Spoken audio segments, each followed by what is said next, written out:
জাতং সগণ রঘুনাথানিতং ত্বং সজীবম সাদৈতং সাবধূতং পরিজন সহিতং শ্রীকৃষ্ণ চৈতন্য দেবং শ্রী রাধা কৃষ্ণ পাদান সগণ ললিতা শ্রী বিশাখা নিতাংশ্চ নমো বিষ্ণুপাদায় কৃষ্ণ পৃষ্ঠায় ভূতলে শ্রীমতী জয় পতাকা স্বামিনীতি নামিনে নমাচার্য পদায় নিতাই কৃপা প্রদায়িনে গৌর কথা ধামদায় নগর গ্রাম তারিণে নমো বিষ্ণুপাদায় কৃষ্ণ পৃষ্ঠায় ভূতলে শ্রীমতী ভক্তি বেদান্ত স্বামিনীতি নামিনে নমস্তে সরস্বতী দেবে গৌরবাণী প্রচারিণে নির্বিশেষ শূন্যবাদী পাশ্চাত্য দেশ তারিণে হে কৃষ্ণ করুণা সিন্ধু দীনবন্ধু জগতপতে গোপীশ গোপিকা কান্ত রাধাকান্ত নমস্তুতে তপ্ত কাঞ্চন গৌরাঙ্গে রাধে বৃন্দাবনেশ্বরী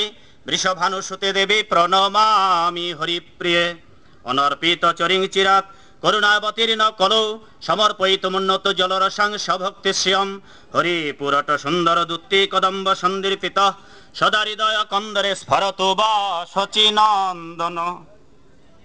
এবার সবাই বলুন এবং হাত উঁচু করুন।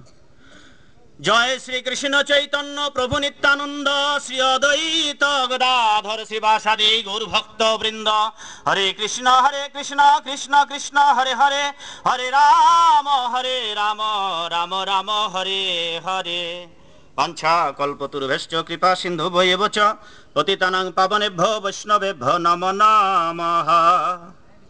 জয় রূপ সনাতন ভট্ট রঘুনাথ শ্রীজীব গোপাল ভট্ট দাস রঘুনাথ এই ছয় গোসাইর করি চরণ বন্দন যা হইতে বিঘ্ন নাশ অভীষ্ট পূরণ। এই ছয় গোসাই মোর বাঞ্ছা কল্পতরু তা সবার চরণ বন্দি আলোচনা কইনু শুরু। হরে কৃষ্ণ। শুভক্ষণে অনুষ্ঠিত এই অনুষ্ঠানে ভক্তি বরিষ্ঠ মাননীয় সভাপতি মহোদয়, বিদগ্ধ আলোচক মহোদয়, সভামঞ্চে উপবিষ্ট অতিথিবৃন্দ, দূর দূরান্ত থেকে আগত ভক্তবৃন্দ, বৈষ্ণববৃন্দ, মমতাময়ী মায়েরা, ছাত্র ছাত্রী ভাই ও বোনেরা, মুসলমান ভাইয়েরা, আন্তর্জাতিক কৃষ্ণ ভাবনামৃত সংঘ ইসকন বাংলাদেশের পক্ষ থেকে আমি আপনাদের সকলকে সভক্তি প্রণাম জানাই। আপনারা সকলে আমার প্রণাম গ্রহণ করুন। মুসলমান ভাইদের আদাব জানাই। এমন একটি সনাতন ধর্মের এই বিতর্কিত অনুষ্ঠানকে হিন্দু জাতির ভাগ্যাকাশে রক্তিম সূর্যোদয় বলে অভিহিত করতে চাই। এখানে সিদ্ধান্ত গ্রহণ করা হবে আমরা কোনটা করব। আমাদের আন্তর্জাতিক কৃষ্ণ ভাবনামৃত সংঘ আজ সারা বিশ্ব পরিমণ্ডলে আপনাদের সনাতন ধর্ম, আপনাদের হিন্দু ধর্ম প্রচার করছে। আপনারা সবাই জানেন আজ থেকে হাজার হাজার বছর আগে এই বাংলার মাটিতে বঙ্গভারতে শ্রীধাম বৃন্দাবনে ভগবান কৃষ্ণ এসেছিলেন। তিনি বৃন্দাবন লীলা সাঙ্গ করে কংসের ধনুর্যজ্ঞে নিমন্ত্রিত হয়ে অক্রূরে রথে চড়ে মথুরায় গিয়েছিলেন। সেখানে কংসকে বিনাশ করে সেখান থেকে তিনি দ্বারকায় উপনীত হয়েছিলেন। আমি এই দ্বারকার একটি ছোট্ট ঘটনার উল্লেখ করে আলোচনায় প্রবেশ করতে চাই। ভগবান শ্রীকৃষ্ণ দ্বারকার রাজা। একদিন দেবর্ষি নারদ সমগ্র ভারতবর্ষ ঘুরতে ঘুরে ঘুরে ঘুরে অনেক অলক্ষণ কুলক্ষণ দেখতে পেলেন।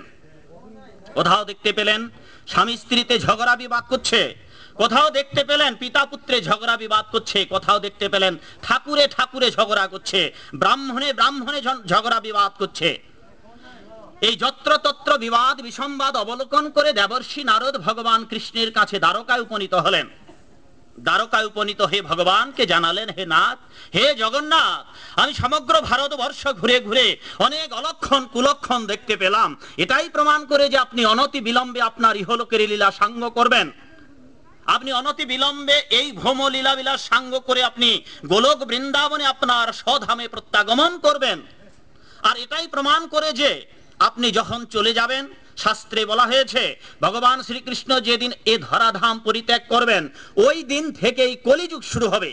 আর কলিযুগ শুরু হলে কলিরাজ তার চেলা চামুন্ডাদের নিয়ে কলিজীবের উপর, অধপতিত জীবের উপর অত্যাচার করবে। কলিজীবের মানুষেরা অধপতিত হবে, কলিযুগের মানুষেরা অল্পায়ু হবে, তাদের স্মৃতি শক্তি নষ্ট হয়ে যাবে, কলিযুগের মানুষেরা অনাচার বেভিচারে লিপ্ত হবে। কলিযুগের মানুষেরা, তুমি যে অনন্তকালের পরম বান্ধব পরমেশ্বর ভগবান, একমাত্র আরাধ্য ভগবান, একথা কলিযুগের মানুষেরা কলির ঠেলায় পড়ে সব ভুলে যাবে। হে গোবিন্দ, এমত অবস্থায় আগত কলিজীবের উদ্ধার করবার জন্য আপনার কাছে বিনীত প্রার্থনা, আপনাকে দয়া করে কলিজীবের উদ্ধার করবার জন্য আবার আবার কলিতে আসতে হবে। এই যে মা, আমাদের মতো পতিত জীবদের উদ্ধার করবার জন্য বাবা ভগবান শ্রীকৃষ্ণের কাছে আমাদের হয়ে দেবর্ষি নারদ ভগবান কৃষ্ণের কাছে প্রার্থনা জানিয়েছিলেন, যাতে করে আমাদের মতো পতিত জীবদের উদ্ধার করবার জন্য ভগবান আবার এই ধরাধামে প্রকটিত হন। দেবর্ষি নারদের সেই অনুরোধ রক্ষা করেছিলেন, আর অনুরোধ রক্ষা করে ভগবান শ্রীকৃষ্ণ এই অনুরোধ মঞ্জুর করে ঘোষণা দিয়েছিলেন, কলের প্রথম সন্ধ্যায়াং মহিতলে ত্রাণকারীনাদ লোকান। হে দেবর্ষি নারদ, কলিজীবের তরাইতে প্রেম ধন বিলাইতে কলিযুগের প্রথম সন্ধ্যাকালে কলি ঘোরতম স্বাচ্ছন্ন সর্বানাচার বর্জিতাম শচী গর্ভেচু সম্ভয় তুমি স্বামী নারদ। হে দেবর্ষি নারদ, কলিজীবের তরাইতে প্রেম ধন বিলাইতে শ্রীধাম নবদ্বীপে শচী গর্ভ সিন্ধু মাঝে আমি আবার দয়াল চৈতন্য রূপে অবতীর্ণ হব। হৃদয় গৌর প্রেমানন্দে হরি হরি বল। যিনি ভক্তারং যজ্ঞ তপস্যাম সর্বলোক মহেশ্বরম, ভগবদ গীতায় যিনি বলেছেন, যিনি সমস্ত যজ্ঞের ভোক্তা এবং অনন্ত কোটি ব্রহ্মাণ্ডের স্রষ্টা, বিশ্বের সম্রাট, যার অদ্বিতীয় কেউ নেই, একমেবা অদ্বিতীয়ম, যিনি ভগবান তিনি একজন, যার অদ্বিতীয় কেউ নেই, সেই গোলক বিহারী ভগবান শ্রীকৃষ্ণ ব্রজেন্দ্র নন্দন যেই শচীসুত হইল সেই বলরাম হইল নিতাই। সেই বিশ্বের সম্রাট এবার বিশ্বের ভিখারি হয়ে এলেন নদিয়ায়। নদিয়ায় এসে নদিয়ার পথে পথে যেচে যেচে সেধে সেধে কেঁদে কেঁদে অধপতিত জীবদের দ্বারে দ্বারে গিয়ে বললেন, ও হে কলিহত জীব, তোরা কান পেতে শোন ওই মধুমাখা কৃষ্ণ নাম। কৃষ্ণ নামে নামে ভাসালো নবদ্বীপ গ্রাম। বৈষ্ণব কবির ভাষায় শান্তিপুর ডুবু ডুবু যেন নদী ভেসে যায়। যে কথা ওই বাবা বলেছেন, যে চৈতন্য চরিতামৃতকার কবিরাজ দাস গোস্বামী যিনি বলেছেন, চৈতন্য মহাপ্রভু নির্দেশ দিয়েছেন, শোনো শোনো নিত্যানন্দ শোনো হরিদাস, আমার আজ্ঞা সর্বত্র করহ প্রকাশ, প্রতি ঘরে ঘরে গিয়ে করো এই ভিক্ষা, বলো কৃষ্ণ ভজ কৃষ্ণ করো কৃষ্ণ শিক্ষা। আর চৈতন্য ভাগবতকার বৃন্দাবন দাস ঠাকুর বলেছেন, হরে কৃষ্ণ কৃষ্ণ কৃষ্ণ হরে হরে, হরে রাম রাম রাম হরে হরে। চৈতন্য মহাপ্রভুর উদ্ধৃতি দিয়ে তিনি বলেছেন, প্রভু কহে কহিলা এই মহামন্ত্র, ইহা জপ গিয়া সবে করিয়া নিবন্ধ, ইহা হইতে সর্বসিদ্ধি হইবে সবার, সর্বক্ষণ বলইতে বিধি নাহি আর any time than any war. যে কোনো সময় এই হরে কৃষ্ণ কৃষ্ণ কৃষ্ণ মহামন্ত্র জপ করতে পারেন। এই কলিজীবের উদ্ধারের জন্য উনি ওই শ্লোকটি উদ্ধৃতি দিয়েছেন, যে হরের নাম ওইব কেবলম, কলো নাস্তেব নাস্তেব নাস্তেব গতিরন্যথা। চৈতন্য মহাপ্রভু কথা বলেছেন। আর ভক্তি বেদান্ত স্বামী প্রভুপাদের ভাষায়, in the years of Kaliyuga without Hare Krishna মহামন্ত্র there is no other way, there is no other way, there is no other alternative. এই কলিযুগে কেবলমাত্র কৃষ্ণ নাম ছাড়া আর কোনো গতি নাই, কোনো গতি নাই, কোনো গতি নাই। কলিযুগে একমাত্র নাম যজ্ঞ সার, অন্য কোন ধর্ম করলে নাই হবে পার। শোনো মিশ্র, কলিযুগে নাহি তপযজ্ঞ, যেজন কৃষ্ণ ভজে তার মহাভাগ্য। ভাগবত পুরাণাদি বিভিন্ন শাস্ত্রে এই কলিযুগের মানুষদের কি করতে হবে তা ভগবান চৈতন্য মহাপ্রভু এবং স্বয়ং ভগবান শ্রীকৃষ্ণ বলেছেন। ভগবদ গীতার 7ম অধ্যায়ের 25 নম্বর শ্লোকে, যজ্ঞানাং জপযজ্ঞস্মিন স্থাবরনাং হিমালয়, আমাদের যে হরিনাম কৃষ্ণ নাম জপ করতে হবে সে কথা ভগবদ গীতার 10ম অধ্যায়ের 25 নম্বর শ্লোকেও ভগবান সে কথা বলেছেন। চৈতন্য মহাপ্রভুর প্রেম বন্যায় ব্রাহ্মণ চণ্ডাল চামার মুচি, সবাই কৃষ্ণ নামে হয়েছিল সূচি। ব্রাহ্মণ চণ্ডাল চামার মুচি কবে বা ছিল এক রঙ্গ। চৈতন্য মহাপ্রভুর প্রেম বন্যায় এককালে চামার মুচি সবাই কৃষ্ণ নামে সূচি হয়েছিল। পাপী তাপী যত ছিল কৃষ্ণ নামে, হরি নামে উদ্ধারিল তাহার সাক্ষী। আমরা সবাই জানি তাহার সাক্ষী জগাই আর মাধাই। হরি নাম দিয়া কৃষ্ণ নাম দিয়া হৃদয় শোধিল, যাচি গিয়া ঘরে ঘরে সবাকারে। সেই কালে চৈতন্য মহাপ্রভু ভারতবর্ষে এক প্লাবন আনলেন। এই প্লাবন কালে চৈতন্য মহাপ্রভু ভবিষ্যৎবাণী করে বলেছিলেন, এমন একদিন আসবে যেদিন সারা বিশ্বের মানুষ আপনাদের সনাতন ধর্ম গ্রহণ করবে, আপনাদের বৈষ্ণব ধর্ম, আপনাদের হিন্দু ধর্ম গ্রহণ করবে। তিনি ভবিষ্যৎবাণী করে বলেছিলেন, সেই সর্বজন বিদিত ভবিষ্যৎবাণী, পৃথিবীতে আছে যত নগরাদি গ্রাম, সর্বত্র সঞ্চার হইবেক মোর নাম। এমন একদিন আসবে যেদিন সারা পৃথিবীতে আপনাদের সনাতন ধর্ম, আপনাদের বৈষ্ণব ধর্ম প্রচার হবে। 1965 সালে আমাদের আন্তর্জাতিক কৃষ্ণ ভাবনামৃত সংঘের প্রতিষ্ঠাতা আচার্য অভয়চরণ ভক্তি বেদান্ত স্বামী প্রভুপাদ আপনাদের এই হিন্দু ধর্ম, আপনাদের এই সনাতন ধর্ম সারা পৃথিবীতে প্রচার করবার জন্য 1965 সালে গিয়েছিলেন। মাত্র 1 বছর ক্লান্ত পরিশ্রম করবার পর পৃথিবীর 6টি মহাদেশের প্রায় সব কোটি দেশে, প্রায় 200টা দেশে আজ আন্তর্জাতিক কৃষ্ণ ভাবনামৃত সংঘের মাধ্যমে আপনাদের সনাতন ধর্ম, আপনাদের হিন্দু ধর্ম, আপনাদের বেদ পুরাণ আদির ধর্ম, গীতা ভাগবতের ধর্ম আজ সারা পৃথিবীতে প্রচার হচ্ছে। কিন্তু বড়ই পরিতাপের বিষয়, যেই বাংলার মাটিতে, যেই বঙ্গ ভারতে ভগবান কৃষ্ণ এসেছিলেন, যেই বঙ্গ ভারতে চৈতন্য মহাপ্রভু এসে এই কলিযুগের উদ্ধারের জন্য, কলিযুগের উদ্ধারের জন্য কৃষ্ণ নামের প্রবর্তন করেছিলেন, সেই যুগের সেই দেশে রঙ্গ ভরা বঙ্গ দেশের মানুষ আজ আমরা ভগবানের আদর্শ, চৈতন্য মহাপ্রভুর আদর্শ ভুলে যেতে বসেছি। আর ভুলে গিয়ে আমরা কি করছি? দলাদলি ঠেলা ঠেলি করছি। প্রথমত এই অনুষ্ঠানটির আয়োজন করা হয়েছিল জেনারেল ধর্মসভা, আর তারপরে আজকে তার এই পরিণতি। কেন? এর মূল কারণ 3টি মাত্র ব্যাখ্যা দিচ্ছি। অনেক কারণ রয়েছে আজ কেন এটা বিতর্ক অনুষ্ঠান হবে। ওই বাবা যে কথাগুলো বলেছেন ঠিকই তো আছে, কেন বিতর্ক হলো? তফাৎ আছে। কি কি তফাৎ? বাবা চলে গেছেন, এই বাবা ওনার সঙ্গে এসেছেন, মায়েরাও এসেছেন। মা, আপনারা এসেছেন? মা, আমাদের কপালে তিলক আছে, ওই মায়েদের বাবার কপালে তিলক নাই। আমি জানি না মা মালা আছে, মা গলে আছে, মালা আছে, আমাদের গলে মালা আছে। উনাদের মাথায় শিখা আছে কিনা জানি না, আমাদের মাথায় শিখা আছে। উনারা যে কথা বলে গেলেন সেই কৃষ্ণের কথাই বললেন, তো দ্বন্দ্ব কোথায় বাঁধলো? দ্বন্দ্ব বাঁধলো, উনি একটা কথা বলেছেন যেটা এই ভদ্র সমাজে, আমি বলতে চাই না, এটা পারিবারিক সতীনের ঝগড়ার মতো হয়ে যাবে। সতীনে ঝগড়া লাগলে যেমন একেবারে গোষ্ঠী উদ্ধার করে দেয়, হ্যাঁ, শালা বেটা যা বাংলা বলার দরকার, হ্যাঁ, একেবারে জুতা পিটা পর্যন্ত এখানে উনি বলেছেন। এগুলা পারিবারিক বা কোনো যারা কিছু জানেন না এমন মানুষেরাই শব্দগুলো ইউজ করতে পারেন, কিন্তু সচরাচর এটা বৈষ্ণবের ভাষা নয়। আমাদের শাস্ত্র রয়েছে, এগুলো আমাদের যুদ্ধ করবার জন্য অস্ত্র। তিনি এই কথাগুলো উল্লেখ করেছেন, জুতা পিটার কথা উল্লেখ করেছেন। আমি মনে করি এই বিষয়টা নিয়ে আমাদের এড়িয়ে যাওয়াই ভালো হবে।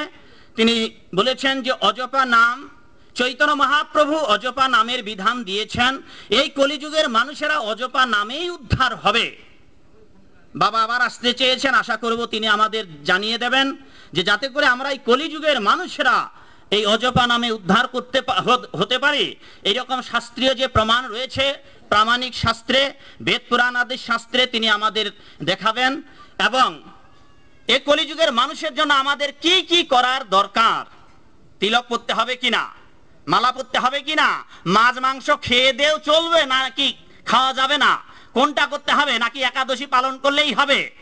এই যে এতগুলো বিষয় আছে, তা উনিও একাদশীর কথা বলেছেন, ভগবানের ভজনের কথা বলেছেন, তো দ্বন্দ্ব কোথায় লাগলো? এটা তার বিতর্ক হলো না, সাধারণ জেনারেল একটা অনুষ্ঠান আলোচনা করে উনি বিদায় নিলেন, বললেন যে আবার আসিব ফিরে। এটা বিতর্ক নয়। আপনারা তো আমার বক্তৃতা শুনেন নাই। বিতর্ক প্রোগ্রাম আলাদা জিনিস। বিতর্কের সময় নির্দিষ্ট থাকবে, ওর মধ্যে প্রশ্ন উত্তর ওনাকে সব জবাব দিয়ে আসতে হবে। এটা বিপক্ষীয় কথা বলতে হবে, সপক্ষীয় কথা বলা যাবে না। আর বাবা যা বলেছেন আমরাও তাই বলি, তো কি করে বাপ্পাটা ঝগড়া করবো এখানে?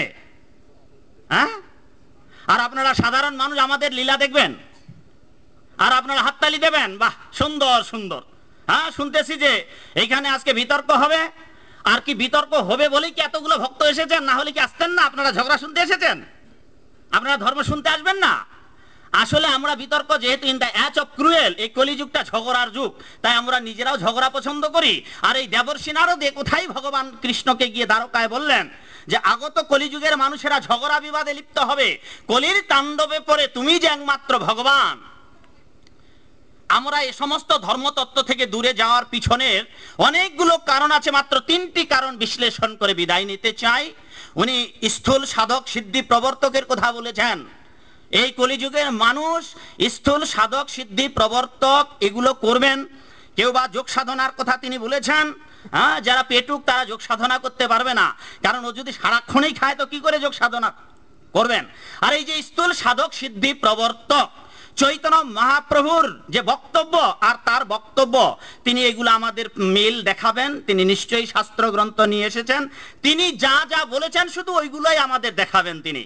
আমরা আর অন্য কিছু জানতে চাই না, তিনি যা বলেছেন সেগুলোই শুধু শাস্ত্রে দেখাবেন। আর আমি যে কথা বলতে চাই, আমাদের এই যে দ্বন্দ্ব, এই যে সংঘাত, এই যে অধঃপতন, এই যে অজ্ঞানতা, এবং বিভিন্ন ভাবে বিভিন্ন জন এক এক দল এক এক রকমের কথা বলছে, এবং উনি বলেছেন কত মত পদ এসেছে। এই তো ইসকন এসেছে, আনন্দ মার্গ এসেছে, নিগমানন্দ এসেছে, উনি নিজেই বললেন। তারপর উনারা কোন দলের? উনারা আবার আরেকটা দলের, আর আমরা ইসকনের দলের। এই যে দলাদলি, এই দলাদলি কলিযুগের জন্য অনুমোদিত কোন শাস্ত্রে আছে যে নিগমানন্দের মতপদ দিয়ে কলিযুগের মানুষ উদ্ধার হবে? কোন শাস্ত্রে আছে যে আনন্দ মার্গের মতপদ দিয়ে হবে? কোন শাস্ত্রে আছে যে অজপা নামে এই কলিযুগের যুগ ধর্ম? যদি না থাকে, যদি থাকে তো ভালো কথা, আর যদি না থাকে তাহলে সবাইকে এক জায়গায় দাঁড়িয়ে কথা বলতে হবে। আর আমরা কি করছি? যার যার মতো করে বিভিন্ন মতপদ তৈরি করে, হ্যাঁ তুম ভি চুপ মে তো হাম ভি চুপ, ঠিক আছে ভাই তুমি তোমারটা করো আর আমি আমারটা করি। এর মূলের কারণটাই হচ্ছে, 1 নম্বর প্রধান কারণ, আমাদের কোনো শিক্ষা প্রতিষ্ঠান নেই যেখানে গিয়ে আপনাদের ছেলেমেয়েরা জানতে পারবেন আপনাদের বাড়িতে বাড়িতে তুলসী গাছ আছে। একদল বলছে সাধু হও, মালা পরার দরকার নাই। এখন কোনটা করবেন? মালা পরবেন নাকি আরেক দল যে বলছে? তাহলে দুইটা সত্য হতে পারে না, সত্য একটা।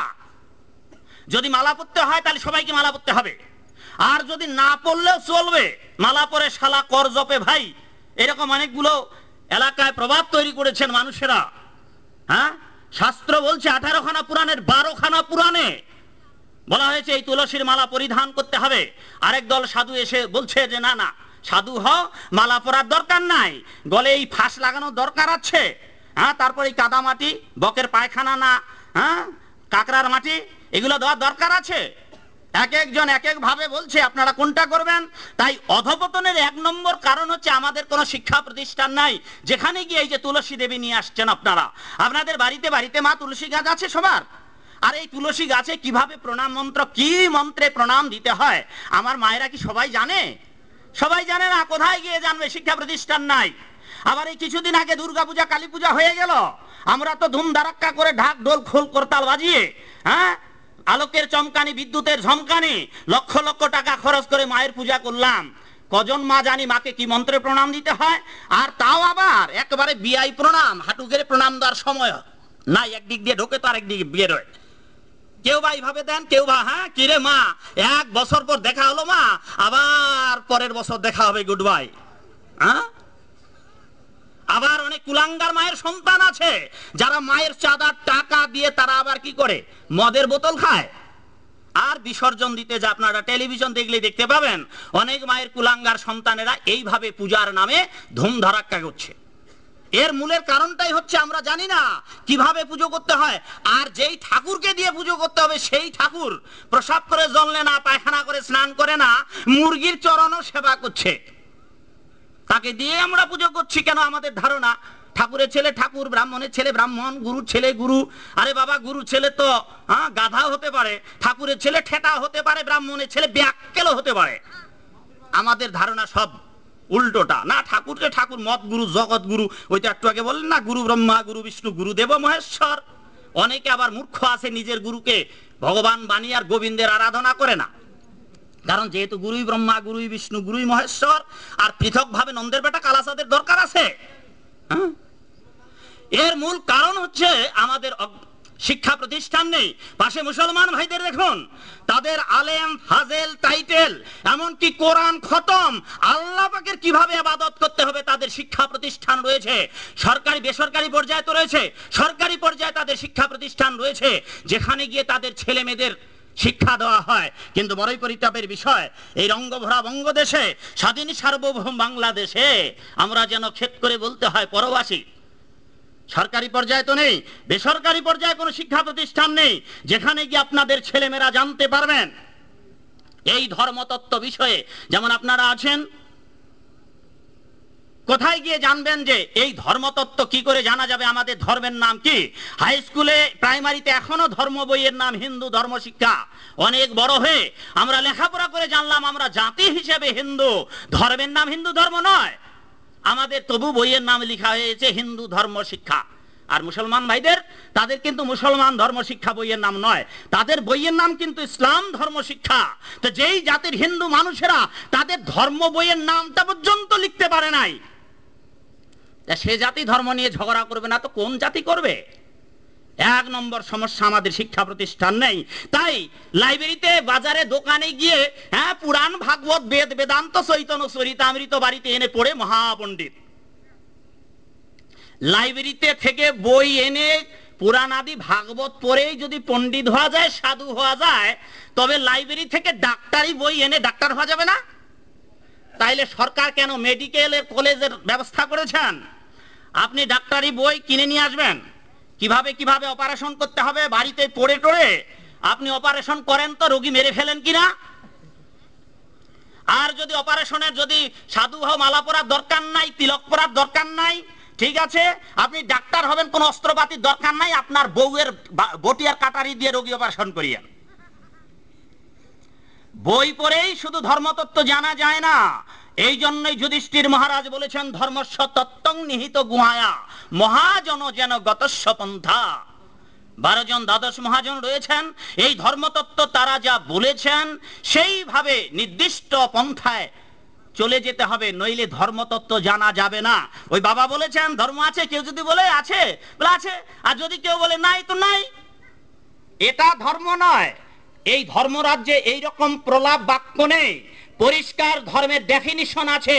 ভাগবতের 9ম স্কন্ধে, 6ষ্ঠ স্কন্ধে, ধর্ম তু সাক্ষাৎ ভগবত প্রণীতম। কারণ আমরা যার যার মতো করে ধর্মের ব্যাখ্যা দিচ্ছি, কেউ বা ধর্ম তৈরি করছে, কিন্তু ভগবান কি বলছেন, ভাগবত কি বলছে? ধর্ম তু সাক্ষাৎ ভগবত প্রণীতম।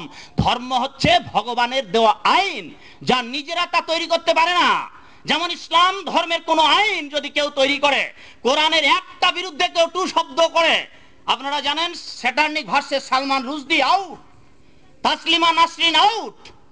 কিছুদিন আগে হযরত মুহাম্মদের ব্যঙ্গচিত্র রচনা করেছিল আলপিনে, পরের দিনে অ্যারেস্ট।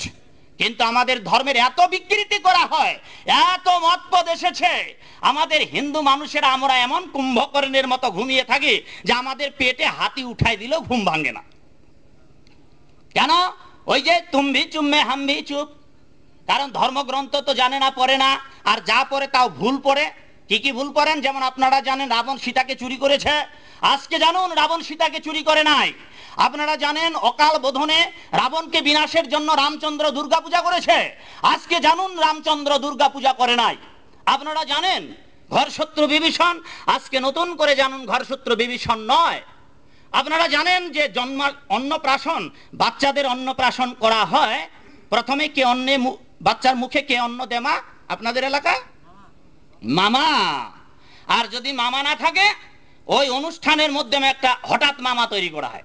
হ্যাঁ, সেই থেকে প্রবাদ বাক্য এসেছে, নাই মামার থেকে কানা মামা ভালো। যদি বলি যে মা, বাবা এই মামাকে দিয়ে মুখে বাচ্চার অন্ন দিতে হবে, কোথায় পেয়েছেন? কেন বাবা 14 পুরুষ ধরে করে আসছি। ঠাকুরেরাও বলেছে, আমার ঠাকুর দাদাও বলেছে, প্রমাণ বেদ পুরাণ ভাগবত শাস্ত্র ও দেখার দরকার নাই। পূর্বপুরুষেরা যা করেছে। আবার ভূতের বাপের মৃত্যু শ্রাদ্ধ নিয়েও গন্ডগোল। বাপ মরে গেছে, ঝগড়া লাগছে, 11 দিনে শ্রাদ্ধ করবেন, 13 দিনে করবেন, 31 দিনে করবেন না 16 দিনে করবেন, আর কে কার বাড়িতে যাবে, কে কার বাড়িতে খাবে না শ্রাদ্ধে, এই নিয়ে দ্বন্দ্ব সংঘাত। এর মূল কারণটাই হচ্ছে যে আমাদের কোনো শিক্ষা প্রতিষ্ঠান নেই। যদি শিক্ষা প্রতিষ্ঠান থাকতো তাহলে আজ এত এরকম হতো না। যেমন মুসলমানদের ধর্ম ওয়াজ মাহফিল করে কেবল হুজুরেরা, যারা মাদ্রাসায় পড়াশোনা করেছেন, যারা কোরআন খতম করেছেন। আর আমাদের কি, হ্যাঁ, বাজারের একখানা বই পড়ে পণ্ডিত বকর বকর বকর বকর শুরু করে দিয়ে দেয়। শাস্ত্র গ্রন্থ তো বাজারেই পাওয়া যায়। নির্দিষ্ট কোন সাধুরাই কেবল ভগবানের কথা বলবেন, এখন অসাধুরাও ভগবানের কথা বলেন। যারা রুইতস্য, কাতলস্য, খাসিস্য, মাংসস্য, পাঠাস্য সব খায়, এমন মানুষেরাও ভগবানের কথা বলেন। অথচ শাস্ত্রে নিষেধ করা হয়েছে এমন অসংযমী মানুষেরা ভগবানের কথা বলতে পারবেন না। আর যদি বলেন তো কোনো কাজ হবে না, বরং ক্ষতি হবে শ্রোতাদের। আমরা যে যার মতো করে ধর্মটাকে বানিয়েছি। তাই 1 নম্বর কারণ হচ্ছে আমাদের কোনো শিক্ষা প্রতিষ্ঠান নেই, যার ফলে আজ এই পরিণতি। কোথায় গিয়ে জানবেন যে আমাদের ভগবানকে? মুসলমান ভাইদের কোনো ছেলে মেয়েকে জিজ্ঞাসা করবেন, ভাই আপনাদের স্রষ্টাকে, তোমাদের স্রষ্টাকে, এক বাক্যে বলবেন আল্লাহ পাক।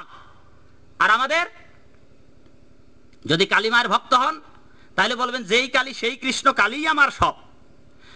আপনি যদি ভোলানাথের হন তা বলবেন যে ভোলানাথেই সব। যেমন উনি বলে গেছেন যে অনেক মতপদ এসেছে, নিগমানন্দ এসেছে, আনন্দ মার্গ এসেছে। আপনি যদি নিগমানন্দের ভক্ত হন তাহলে বলবেন যে গুরুই ভগবান, নিগমানন্দই ভগবান। কেন? তাদের মন্দিরে কিন্তু ভগবান পূজা করা হয় না, রাধা গোবিন্দ পূজা করা হয় না। যদি আপনি আনন্দ মার্গের হন তাহলে আনন্দ মূর্তিজির অনুসারী আপনি, তাহলে আপনি বাবা নাম কেবলম কীর্তন করবেন। এক একজন এক একটা করবেন, আর তাদের তাদের ভগবান আলাদা, আর তাদের তাদের মন্দিরে রাধা গোবিন্দ পূজা করা হয় না। এখন কি করবেন? এতগুলা ভগবান।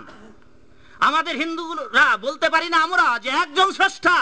মুসলমান ভাইদের যেমন বলা হয়েছে একমেবা অদ্বিতীয়ম, তার দ্বিতীয় কেউ নাই, না লাশ শরীক, তার শরীক কেউ নাই। আমাদের বেদশাস্ত্র বলছে ঈশ্বর একজন, ভগবান একজন। আর তিনি কে? তিনি হচ্ছেন ঈশ্বর পরম কৃষ্ণ সচ্চিদানন্দ বিগ্রহ, অনাদির আদি গোবিন্দ সর্ব কারণ কারণম। তিনি একজন, তার কোনো দ্বিতীয় নাই। তাহলে অন্যান্য মতপদগুলো যারা কৃষ্ণের আরাধনা করে না, হ্যাঁ, তাহলে কি ভাববো আমরা? তাহলে সবগুলাই ভগবান এবং সবগুলাই ঠিক। এর মূলের কারণটাই হচ্ছে সব সত্য হতে পারে না, সব মত সত্য হতে পারে না। একটি সত্য, মিথ্যা অনেকগুলো হতে পারে, কিন্তু সত্য বস্তু একটা। এতগুলা মতপথ, তাইলে যে চৈতন্য চরিতামৃতে এবং দেবর্ষি নারদ এবং স্বয়ং ভগবান বললেন এই কলিযুগে কৃষ্ণ নাম ছাড়া গতি নাই। আর যারা যারা মতপথ, বিভিন্ন মতপথ আছে, ওরা বলছে গতি আছে, গতি আছে। কি গতি আছে? কোথায় গতি আছে? তাইলে গতি যদি আছে তাহলে ভগবান চৈতন্য মহাপ্রভুর এবং দেবর্ষি নারদের বৃহন্নারদীয় পুরাণের এই কথাটিকে আগে কাটতে হবে যে নাস্তেব নাস্তেব নাস্তেব গতির অন্যথা, কৃষ্ণ নাম ছাড়া গতি নাই, গতি নাই, গতি নাই। তাহলে এটাকে আগে বাতিল করতে হবে, তারপর অন্যান্য মতপথ স্বীকৃতি পাবে। আমরা অনেক মতপথ বাতিয়েছি। তাহলে 1 নম্বর অধপতনের কারণ আমাদের শিক্ষা প্রতিষ্ঠান নেই, তাই যে যার মতো করে ধর্মের কথা বলছে। 2 নম্বর অধপতনের কারণ গুরুবাদ। গুরু, এক একজন গুরু এক এক রকমের কথা বলছে। আপনাদের অনেকেরই গুরু আছে, আপনাদের বাড়িতে গুরু এসেছে, এই গুরু এসে বলছেন, ক্ষমা করবেন যদি এখানে কোনো গুরু থাকেন, বাস্তব অবস্থার প্রেক্ষাপটে আমি আপনাদের বলতে চাই। বাড়িতে গুরুদেব এসেছেন, বলছে খাইও মাগুর মাছের ঝোল, শুইও রমণীর কোল, বলিও হরি বল। আরেক দল গুরু এসেছে, ওরা বলছে এই বেটা, আরে মাছ মাংস নারী তিনেও না চারি। আরেক দল গুরু এসে বলছে বাবা তোমরা সংসারী মানুষ, হ্যাঁ, সংসার ধর্মই শ্রেষ্ঠ ধর্ম, তা কাজেই তোমাদের আত্মা যা চায়। কিরে মা, জানেন তারপরে কথাটা? তোমাদের আত্মা যা চায় তাই খাও। আত্মাকে কষ্ট দিলে ধর্ম নষ্ট হয়ে যাবে। অথচ ওই মূর্খ গুরু জানে না যে ভগবদ গীতায় স্বয়ং ভগবান বলেছেন, ন জায়তে ম্রিয়তে বা কদাশ্চিৎ নৈনং ছিন্দতি দহতি পাবক, যে আত্মা জন্মে না, আত্মা মরে না, আত্মা কোনো কিছু খায় না, আত্মা অস্ত্রে কাটানো যায় না, আত্মা আগুনে পোড়ানো যায় না, জলে ভেজা যায় না। আর আমার গুরু বাড়িতে এসে বলছে, বাবা তোমার আত্মা যা চায়। তা কারটা শুনবো? আমার গুরুরটা শুনবো না ভগবানেরটা শুনবো? আবার আপনাদের ভাবনা মদ গুরু, জগৎ গুরু, গুরু যদ্যপি গুরু আমার বেশ্যালয়ে যায়, তথাপি আমার গুরু নিত্যানন্দ রায়। না না, এটা তৈরি করা ফতুয়া। গুরু যদি দুষ্ট হয়, গুরু যদি অসৎ চরিত্রের হয়, তবু প্রণামযোগ্য নয়, তাকে পরিত্যাগ করার বিধান শাস্ত্রে রয়েছে। সেই জন্যে এই যে গুরু ব্রহ্মা, গুরু বিষ্ণু, গুরুদেব মহেশ্বর, তথাকথিত নকল যারা গুরু, তারা নিজেরা ব্রহ্মা বিষ্ণু সাজেন। আসলে এই মন্ত্রটি যে তারা অর্থ বোঝেন না, আর মানুষকে ধোকা দিয়ে নিজের ঠ্যাং ধোয়া জল খাওয়ানোর একটা আইন পাকাপোক্ত করে তোলেন। কেন? 365 জন যদি শিষ্য করতে পারেন, আর সারা জীবন তাকে কাজ করে খেতে হবে না। 365টা শিষ্য যদি আমি করতে পারি, তো বছরে আপনার বাড়িতে কয়বার যেতে পারবো? একদিন, একবার। আর বছরে যদি একবার যাই, দক্ষিণাও ভালো পাবো, ঠ্যাং ধোয়া জল তো খাওয়াবো ফ্রি, অসুবিধা নেই। তা সেই জন্যে এই হচ্ছে সমস্যা।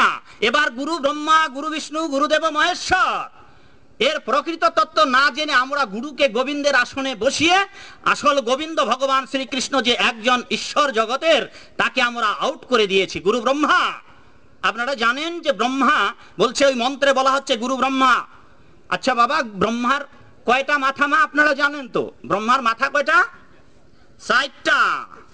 আর আমার গুরু যে বাড়িতে আসে, আপনাদের গুরু বাড়িতে আসে, কয়টা মাথা? একটা, দুইটা? পিচ্ছি করছে, 2টা। আচ্ছা, যদি 2টা হয় তো 2টা দেখাতে বলো দেখি। ব্রহ্মার মাথা 4টা, বলা হচ্ছে গুরু ব্রহ্মা।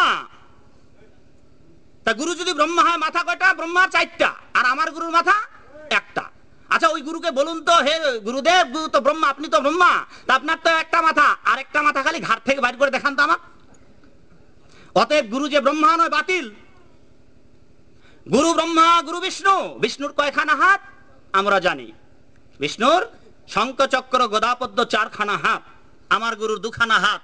ওই গুরুদেবকে বলেন তো যে আরেকখানা হাত খালি পাশে বাইর করুক। এবার গুরুদেব মহেশ্বর। মহেশ্বর মানে শিব, পঞ্চমুখে রাম নাম গান ত্রিপুরারি। বাবা ভোলানাথ 5খান মুখ দিয়ে ভগবান রাম এবং কৃষ্ণ নাম জপ করেন। নিরন্তর কহে শিব মুই কৃষ্ণ দাস। শিব তার পঞ্চমুখে ভগবান গোবিন্দের মহিমা কীর্তন করেন। আর আমার গুরু মুখ কয়খানা? শিবের মুখ 5খানা মহেশ্বরের, আর আমার গুরুদেবের মুখ 1খানা। ওনার মাথার পিছনে আর 1খানা মুখ বাইর করতে বলেন তো। অতএব গুরু যে ব্রহ্মা, গুরু যে বিষ্ণু, গুরু যে শিব নয়, আর ওই মন্ত্রটির অর্থ যে তা নয়, মূর্খ কি করে বুঝবে? যারা পান সুপারি খেতে পছন্দ করে, এমন যারা গুরু রয়েছে, যারা তামাক খেতে পছন্দ করেন, বিড়ি সিগারেট খান, যারা নেশাখোর, তারা তো ভগবত গীতার অপেক্ষা দেবেই। কেন? ভগবত গীতায় পত্রং পুষ্পং ফলং তয়ং বলা হয়েছে। পত্র মানে পাতা খাওয়া যাবে। এই পত্র মানে যে কি পাতা, গীতায় বলা নাই। এখন এই পত্র মানে হচ্ছে কি? পত্র মানে কি? পান পাতা। পানের পাতাও পত্র, আবার চায়ের পাতাও পত্র, আবার তামাক এটাও পাতা। ভগবত গীতায় বলেছেন এই পাতা ভগবানকে নিবেদন করা যাবে। যারা এই গীতার প্রকৃত মন্ত্রের অর্থ বোঝে না, তারা কি বলবেন যে না না, গীতায় তো আছে পাতা খাওয়া যাবে, অতএব পান পাতা আমরা তো খাই, অসুবিধার কোথায়? আরে বোকা, ওই পাতা, ওই পত্র যে পান পাতা নয়, ওই পাতা যে চায়ের পাতা নয়, ওই পাতা যে তামাকের পাতা নয়, আরেক ধরনের পাতা আছে। কি রকম? গায়ে দিলে চটপট চটপট করে। কি বলে এটাকে? এইদিকে হ্যাঁ, বিছাতুর পাতা। কেমন ভালো হয় না? নন্দের বেটা কালাচাঁদকে লাগাই দিলে বুঝুক ঠেলা। ওই পাতা বলতে যে এই পাতা নয়, ওই পাতা যে কেবল তুলসীর পাতা।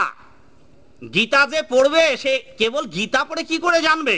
এই জন্যই ধর্মরাজ যুধিষ্ঠির বলেছেন, ধর্মস্য তত্ত্বং নিহিত গুহায়া মহাজন জনগতস্য বন্ধা। তাহলে 1 নম্বর কারণ অধপতনের কারণ আমাদের শিক্ষা প্রতিষ্ঠান নেই। 2 নম্বর অধপতনের কারণ এই গুরুবাদ। এক একজন গুরু এক এক ধরনের ফতুয়া দিচ্ছে, যার যার মতো করে ধর্মের ব্যাখ্যা দিচ্ছে। 3 নম্বর সমস্যা হচ্ছে আমাদের ভগবান নিয়ে। কে যে ভগবান, কাকে পুজো করব, এত মত পথ, বিভিন্ন জনকে বিভিন্ন জনের আরাধনা করছে, সবাই সবার ঠিক আছে, তোমারটা ঠিক, যে কোনো মত পথেই ভগবানের রাজ্যে যাওয়া যাবে। এই যে আমাদের সমস্যা। 4 নম্বর সমস্যা হচ্ছে আমরা শাস্ত্র গ্রন্থ পড়ি না। এখানে অনেক লোক খুঁজে পাওয়া যাবে, বেদ পড়া দূরের কথা, আপনারা চোখ দিয়েও দেখেন নাই। আছেন এমন কেউ যিনি বেদ চোখে দেখেন নাই? আছেন? হ্যাঁ আছে। অথচ সনাতন ধর্মের হিন্দু মানুষদের প্রধান শাস্ত্র গ্রন্থ বেদ। হাজার হাজার গ্রাম বাংলায় ঘুরে, 64টি জেলায় ঘোরা মানুষ আমি, লক্ষ লক্ষ মানুষকে জিজ্ঞাসা করেছি, হাজার হাজার মানুষের মধ্যে একজন পাওয়া যায় না যিনি বেদ সম্যক ভাবে বোঝেন। আর যদি বা আপনারা অনেকে বেদ পড়েছেন তো একটা শব্দের অর্থ বুঝবেন না। কেন? যদি আপনি ভালো সংস্কৃত না জানেন, আপনি যদি কৃষ্ণ তত্ত্ববিদ, ভাগবত তত্ত্ববিদ না হন, ব্যাকরণের অর্থ না বুঝেন, তাহলে বেদ 1000 বার পড়েও, একেবারে বেদ মুখস্থ, কণ্ঠস্থ, ঠোঁটস্থ, পকেটস্থ করেও বেদের অর্থ বুঝতে যাবে না। আর যাদের বাড়িতে গীতা আছে তারা কি করেছেন, অনেকে গীতাকে লাল কাপড় দিয়ে পেঁচিয়ে পেঁচিয়ে ফুল জল দিয়ে পূজা করতে করতে প্লাস্টার করে দিয়েছে। গীতার ভিতরে কি আছে? এই যে আপনারা এসেছেন মা, এই যে মায়েরা এসেছেন, কি বুঝবেন? হ্যাঁ, একটা যদি প্রশ্ন করি তো ত্রিভুবন খুঁজে উত্তর পাবেন না। কেন মা? আপনার মতো আমি অভাগিনী মাকে 23 বছর ধরে ছেড়ে আসছি ভিটে ছাড়া। আমার মা আপনাদের মতো গ্রামীণ মা, কি বুঝবে? আমার মা তো আমার বক্তব্যই বুঝে না। আপনারা বুঝতে পারেন, আপনারা ভাগ্যবতী অনেক মা থাকতে পারেন, কিন্তু সব মায়ের পক্ষেই ভগবানের তত্ত্ব, গভীর তত্ত্ব কথা বোঝা মুশকিল। কেননা যেহেতু আমাদের গ্রামীণ সহজ সরল মানুষ, আপনারা বেদ চোখে দেখেন নাই। ভাগবত, একখানা ভাগবত কিনতে আমাদের সোসাইটি থেকে যদি একটা ভাগবত কিনতে হয়, দাম 7,500 টাকা। একটা যদি মহাভারত কিনতে হয়, সেই মহাভারতের 2005 সালে গিয়েছিলাম কলকাতায়, সেই সময় ইন্ডিয়ান টাকা 6,500 টাকা একখান মহাভারতের দাম। কি করে কিনবেন? আর এতগুলা টাকা দিয়ে বই কিনে কে পড়বে? আর আমরা সেই বইয়ের কারখানায় বসে আছি। ধর্মতত্ত্ব আমরা বুঝবো না আমার ওই গ্রামীণ মা বুঝবে, বাবা বুঝবে? অথচ তাও নিয়ে ঝগড়া। এই জন্য ভগবত গীতা 4 শ্রেণীর মানুষের বর্ণনা করেছেন ভগবান। হ্যাঁ, নমাং দুষ্কৃতি ন মূঢ় প্রপদন্তে নরাধমা মায়া অপরিত জ্ঞান আশ্রং ভাবমাশ্রিত। হে অর্জুন, এই 4 শ্রেণীর মানুষ আমার ভজনা করে না। কারা কারা? গ্রামে দেখবেন অনেক মূর্খ মানুষ আছে, ধর্মকর্ম করে না, শাস্ত্র গ্রন্থ পড়ে না, তারপরে সে যা জানেন তাই মনে করেন যে আমি যা জানি আমারটাই ঠিক। এদের বলা হয় ননসেন্স। ভগবত গীতার ভাষায় মূঢ়, মূঢ় না বুঝিবে গূঢ়। আরেক শ্রেণীর মানুষ আছে, knowledge has covered by illusion. Bhagavad গীতার ভাষায় মায়া অপরিত জ্ঞান আশ্রং ভাবমাশ্রিত। জ্ঞান আছে, অনেক লেখাপড়া করেছে, ISC, BSc, PhD degree, MSc degree pass করেছে। লেখাপড়া করতে করতে ডিগ্রি নিতে নিতে ডিগ্রির টেম্পারেচার এত বেড়ে গিয়েছে, দূর ছাই, ভগবান বলতে কিছু নাই। এই ধরনের মানুষেরাও যেহেতু শাস্ত্র গ্রন্থ পড়ে না, তাই ধর্মতত্ত্ব বিষয়ে তারাও বহুদূরে। এই জন্যই ধর্মতত্ত্ব যেন তেন প্রকারে এগুলো জানা মুশকিল। কেবল এই জন্যই বেদ শাস্ত্রে বলেছে তদেভি জ্ঞানার্থং সগুরু মে ভাবি গচ্ছে। এই ধর্মতত্ত্ব জানার জন্য আচার্যবান বেদ পুরুষ, যিনি নিজে আচরণ করেন, যিনি নিজে কেবল কেবল কৃষ্ণের ভক্ত, কেবল তারাই গুরুগিরি করতে পারবে। কোন শাস্ত্রে বলা নেই যে যারা কালী ভক্ত, যারা শিবের ভক্ত, যারা ভোলানাথের ভক্ত তারা গুরুগিরি করতে পারবে। এই কলিযুগের যুগ ধর্মের গুরুগিরি করতে পারবে না। কেবল যেই কৃষ্ণ তত্ত্ববেত্তা সেই গুরু হয়, অন্যজন গুরু হবার যোগ্য নয়। এই হচ্ছে আমাদের সমস্যা। সেই জন্যে আমাদের যদি শিক্ষা প্রতিষ্ঠান থাকতো তাহলে আজকে এই বিতর্কের আয়োজন হতো না। আজকে যদি আমরা শাস্ত্র গ্রন্থ যথার্থ শিক্ষকের কাছ থেকে ধর্মগ্রন্থ অধ্যয়ন করতাম তাহলে এই সমস্যা হতো না। আজকে যদি আমাদের সমাজের যারা গুরুগিরি করে বেড়াচ্ছেন তারা যদি প্রকৃত ধর্মের তত্ত্ব জানতেন তাহলে 14 গোসাইয়ের দল হতো না। একটা বাবাজি 3-4টা মাতাজি নিয়ে ঘুরে বেড়ানোর লোক পাগল হয়ে থাকতো না। এইভাবে আমরা ধর্মের 12টা বাজিয়ে কি করেছি, আমরা বিভিন্ন পার্ট তৈরি করেছি। এটা বলে বৈরাগীর দল, ওইটা ইস্কনের দল, হ্যাঁ, ওইটা ভোলানাথের দল, ওইটা হরে কৃষ্ণর দল, ওইটা জয়গুরুর দল, ওইটা সিটারি শুরুর দল। এইভাবে বিভিন্ন মত পদ বাতিলে আমরা আমাদের সর্বনাশ ডেকে এনেছি। তাই এই সর্বনাশের মীমাংসা হোক এবং আমরা সবাই এক কাতারে এসে যেন ওই একটি মন্ত্র সবাই বলতে পারি, ওম নমো ভগবতে বাসুদেবায়। এবং এই কলিযুগের যে যুগ ধর্ম, যেই যুগ ধর্ম পালনের মধ্য দিয়ে চৈতন্য মহাপ্রভু ঘোষণা করেছেন এছাড়া আর কোনো ধর্ম নাই, এই কলিযুগের মানুষের পরিত্রাণের একমাত্র মহামন্ত্র হচ্ছে হরে কৃষ্ণ কৃষ্ণ কৃষ্ণ হরে হরে, হরে রাম রাম রাম হরে হরে। আর একমাত্র আরাধ্য ভগবান ব্রজেশ নয়, ভগবান শ্রীকৃষ্ণ। হরে কৃষ্ণ। আমি শুধু জানতে চাই বাবা যা বলেছেন সেগুলি শাস্ত্রের আলোকে প্রমাণ করবেন, সেটা দেখালেই হবে। যেহেতু তারাও কৃষ্ণের কথা বলছেন, আমরাও কৃষ্ণের কথা বলছি, হ্যাঁ, আমরা জপের কথা বলছি, তারা অজপার কথা বলছে, এই নিয়েই ঠেলাঠেলি লেগেছে। হ্যাঁ, তাহলে এই মীমাংসা হয়ে যাবে। হরে কৃষ্ণ। আপনারা অপেক্ষা করুন, আবার আসিব ফিরে।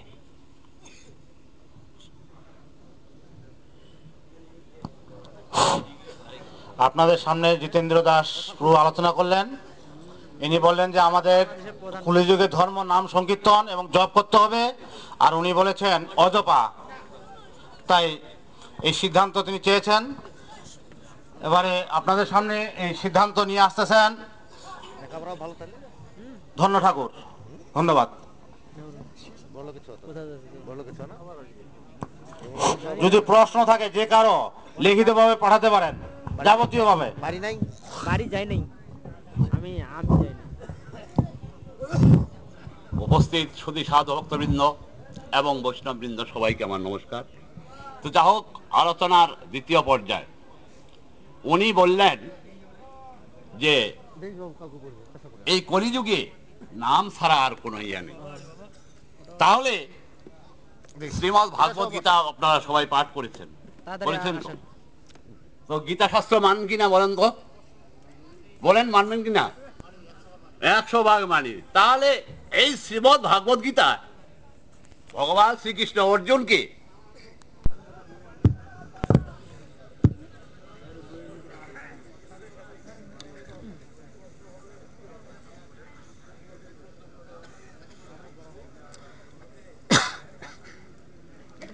হরে কৃষ্ণ।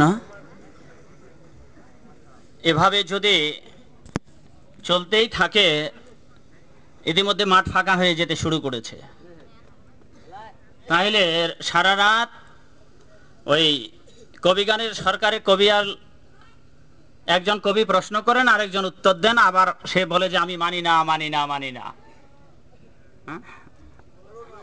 হ্যাঁ, হলো না মানে বিচার মানি, কিন্তু তাল গাছটা আমার। এটা যেন ইস্কনেরই দায়িত্ব যে 11 দিনে আপনারা কেন শ্রাদ্ধ করাতে পারলেন না, তিনি এই অভিযোগ এনেছিলেন। তো যাকে আমি অযথা সেই সমস্ত কথা আবার পুনরাবৃত্তি না করে আমি শুধু জিজ্ঞাসা রেখেই বিদায় নেব, এবং উনি রেডি করে রাখবেন দয়া করে। চৈতন্য মহাপ্রভু হরিদাস ঠাকুরকে নির্দেশ দিয়েছেন এই চৈতন্য মহাপ্রভুকে কেন্দ্র করে যে গ্রন্থগুলো প্রামাণিক, চৈতন্য চরিতামৃত, চৈতন্য চন্দ্রোদয়, চৈতন্য মঙ্গল, চৈতন্য নাটক, চৈতন্য ভাগবত, এই গ্রন্থগুলো চৈতন্য মহাপ্রভুর জীবনীকে কেন্দ্র করে প্রামাণিক গ্রন্থ। উনি হরিবংশ, বিষ্ণু পুরাণ এসবের উদ্ধৃতি দিয়েছেন। চৈতন্য মহাপ্রভু কোথায় হরিদাস ঠাকুরকে নির্দেশ দিলেন মাছ মাংস খেয়ে হরিনাম করবার জন্য, তিনি প্রামাণিক গ্রন্থ থেকে এখানে দেখাতে চেয়েছেন, তিনি দেখাবেন। আর তিনি দৃষ্টান্ত দিয়েছেন যে বিরলে সতীশ বাবুর এলাকায় অনেক মাথা নেড়া করে টিকি রেখে সাধু হয়েছিল, তারপর যেহেতু তারা লোভ সামলাতে পারে নাই, পরে আবার তথই বচ। ভগবদ গীতায় আছে স্বল্প মপস্য ত্রায়তে মহত ভয়া। কত নম্বর শ্লোক? ভগবদ গীতার 3য় অধ্যায়ের 40 নম্বর শ্লোকে বলা হয়েছে স্বল্প মপস্য ত্রায়তে মহত ভয়া। 2য় অধ্যায়ের 40 নম্বর শ্লোক। কেউ যদি অল্প সময় স্বল্প পরিমাণ ভগবান কৃষ্ণের গুণকীর্তন করেন আর তারপরে যদি তার নাও করতে পারেন, তাহলে ওইটুকুই তার মহাভয় থেকে, সংসার থেকে উত্তীর্ণ করবেন। শুধু তাই নয়, এই যে পতনের কথা বলেছেন, এখন আর তারা ধর্মকর্ম করেন না। সেই বিষয়ে ষষ্ঠ অধ্যায়ে, ভগবদ গীতার ষষ্ঠ অধ্যায়ে 37 নম্বর শ্লোকে বলেছেন যে যারা এইভাবে ভক্তি যোগ অবলম্বন করে যোগভ্রষ্ট হয়, এমন ব্যক্তিরা যোগভ্রষ্ট হলে কি তারা ছিন্ন মেঘের মতো ঘুরে বেড়াবে? তাদের কি অধপতন হবে? ভগবান বলেছেন যে না, তাদের অধপতন হবে না। সমন্তরে মন্তব্য সাধু রেব, তাকে সাধু বলেই জানবে। সুতরাং কোন সাধু ব্যক্তির যদি মাঝপথে চলার পথে পতন হয়, তাহলে সেই সাধুর কি অধপতন হবে? এই ভগবদ গীতার ষষ্ঠ অধ্যায় বিশ্লেষণ করে বলা হয়েছে যে না, তার অধপতন হবে না, তাকে সাধু বলেই জানবে। পরবর্তী জন্মে সে সুযোগ্য বৈষ্ণব ঘরে, ব্রাহ্মণ ঘরে জন্মগ্রহণ করবেন। উনার অনেকগুলা ত্রুটি আমি দেখাতে পারি, কিন্তু বাবার মতো বয়স, তাই আমি উনার ত্রুটি দেখাবো না। শুধু একটি কথা জানিয়ে দিতে চাই, উনি বারবার একই কথা বলেছেন। এটা আপনারা দেখতে পাচ্ছেন কি লেখা আছে? দেখুন তো, শ্রীমদ্ ভাগবত গীতা। আপনিও ভুলে ভরা ডাস্টবিন। কি লেখা আছে? ভাগবত গীতা। ভগবত গীতা। উনি গীতার নামটা পর্যন্ত ঠিক বলতে পারছেন না। ভাগবত আলাদা জিনিস। ভাগবতে শ্লোক আছে 18,000 আর ভগবতে আছে মাত্র 700। উনি বারবার বলছেন ভাগবত গীতা, ভাগবত গীতা। গীতা যে কোনটা আর ভাগবত যে কোনটা উনি গুলিয়ে ফেলেছেন। শুধু একটা প্রমাণ দিলাম, হাজার হাজার উনি যা বলেছেন তার থেকে ভুল বলেছেন বেশি। আমি আগেই বলেছি, বাবার মতো শ্রদ্ধাভাজন একজন ব্যক্তি, আমি ভুলেরই শ্রাদ্ধ দিতে পারি উনার। শুধু কতগুলা যে ভুল বলেছেন, এই যতগুলা এখানে লিখেছি ততগুলার ভুলের ব্যাখ্যা দিতে পারি, কিন্তু ভুলের ব্যাখ্যা দেব না। শুধু একথা বলতে চাই, উনাকে আমি প্রশ্ন রেখে গিয়েছিলাম, কিন্তু তিনি এড়িয়ে পাশ ফিরে আবার যাওয়ার সময় বলে গেলেন তিনি দেখাবেন। আমি শুধু এইটুকুই প্রমাণ চাই, এই কলিযুগের যুগ ধর্ম অজপা নাম এক। আপনারাও জেনে রাখুন, আমি কয়টি জিজ্ঞাসা ওনার কাছে রেখে যাচ্ছি। এক, কলিযুগের যুগ ধর্ম অজপা নাম, তিনি শাস্ত্রে প্রমাণ দেখাবেন এবং কলিযুগের মানুষেরা এই অজপা নাম করলে উদ্ধার হবে। 1 নম্বর। 2 নম্বর, চৈতন্য মহাপ্রভু নিত্যান হরিদাস ঠাকুরকে নির্দেশ দিয়েছেন মাছ মাংস খেয়েও ধর্ম হবে। তিনি শাস্ত্রে প্রমাণ দেখাবেন, প্রামাণিক শাস্ত্রে। 2, এখানে আমি শ্রাদ্ধর বিষয়গুলো এবং বিভিন্ন বিষয়গুলো আলোচনা করেছি সমস্যার জন্য, যে এগুলো সমস্যা, কিন্তু আজকের আলোচ্য বিষয়ের সমস্যা সেগুলো নয়। উনি সেগুলোকে টেনে নিয়ে এনেছেন। উনি বলেছেন বিষ্ণু পুরাণে ব্রাহ্মণদের এতদিনে, ক্ষত্রিয়দের এতদিনে শ্রাদ্ধ করতে হবে। শুধু বিষ্ণু পুরাণ কেন, উনি কোন পুরাণে দেখাতে পারবেন না যে অতদিনে শ্রাদ্ধ করতে হবে। কেন? ওইখানে শুধু লেখা আছে অশৌচ হবে, শৌচ হবে, শুদ্ধ হবে। ব্রাহ্মণ 10 দিনে, ক্ষত্রিয় 12 দিনে, বৈশ্য 15 দিনে, শূদ্র 30 দিনে শুদ্ধ হবে, শুদ্ধন্তি। কিন্তু শ্রাদ্ধ কত দিনে করতে হবে বিষ্ণু পুরাণে বলা নেই। খালি একখান পুরাণ নয়, 18 খান পুরাণ গবেষণা করে ইতিমধ্যে পুরাণের সারতত্ত্ব কথা বই বেরিয়ে আসছে। আর এই শ্রাদ্ধের, ভূতের বাপের শ্রাদ্ধ কি দিকে কোন দিনে করতে হবে, এখানে বহু শাস্ত্রের সিদ্ধান্ত আছে। মাত্র ছোট্ট একটা গ্রন্থ, যেই গ্রন্থগুলো কিনতে আপনাদের 40-50 হাজার টাকা লাগতো। এই শ্রাদ্ধ বিষয় কত দিনে করবেন, এখানে তার বর্ণনা করা আছে। সমস্ত হিন্দু জাতির কত দিনে শ্রাদ্ধ করা উচিত। উনি বলেছেন এক একজন এক এক রকম মত পথের কথা বলছে, তারা কি ভুল বলেছে? ভুল করেছে। বারবার উনি নিগমানন্দকে টেনে এনেছেন, যদিও আজকের আলোচ্য বিষয় নয় ওইগুলো। বারবার তিনি বাবা নাম কেবলমকে এনেছেন। উনার কাছে 3 নম্বর জিজ্ঞাসা, বাবা নাম কেবলম এই কলিযুগে জপ করতে হবে? আপনি তাদের হয়ে, আনন্দ মার্গের হয়ে আপনি প্রমাণ দেখাবেন। নিগমানন্দ বলেছেন আমি মর্মে মর্মে এই সত্য উপলব্ধি করেছি যে তোরা ভগবান।